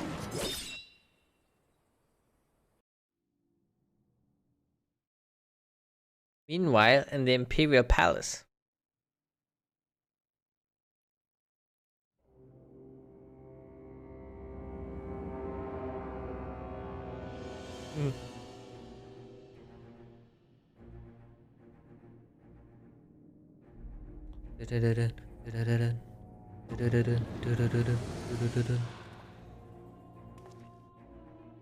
The piles have been driven as planned, and the first of the beasts has roared to life. Moreover, I am pleased to report that preparations are well underway for the rest. Ere long, chaos shall reign over all the land, as befits the final days. Call it what you will, so long as my friend returns to me, fangs bared and claws sharpened. I care not. Of course, my lord. By strange coincidence, your dear friend chanced to be present when I made my declaration. I took the liberty of informing her that you await her coming, though I confess, I may have singed her a little in the process.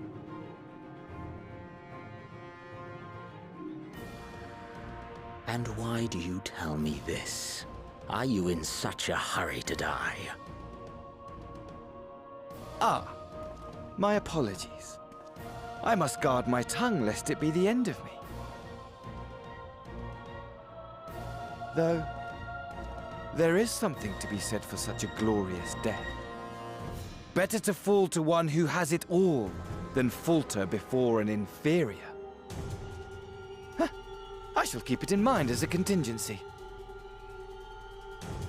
For now, however, I shall proceed with the plan. My lord.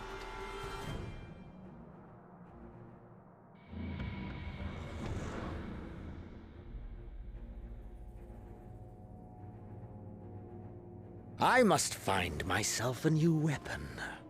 One worthy of our long-awaited reunion. Damn, wasn't this like some fucking legendary sword? He just throws it away. What the hell, dude?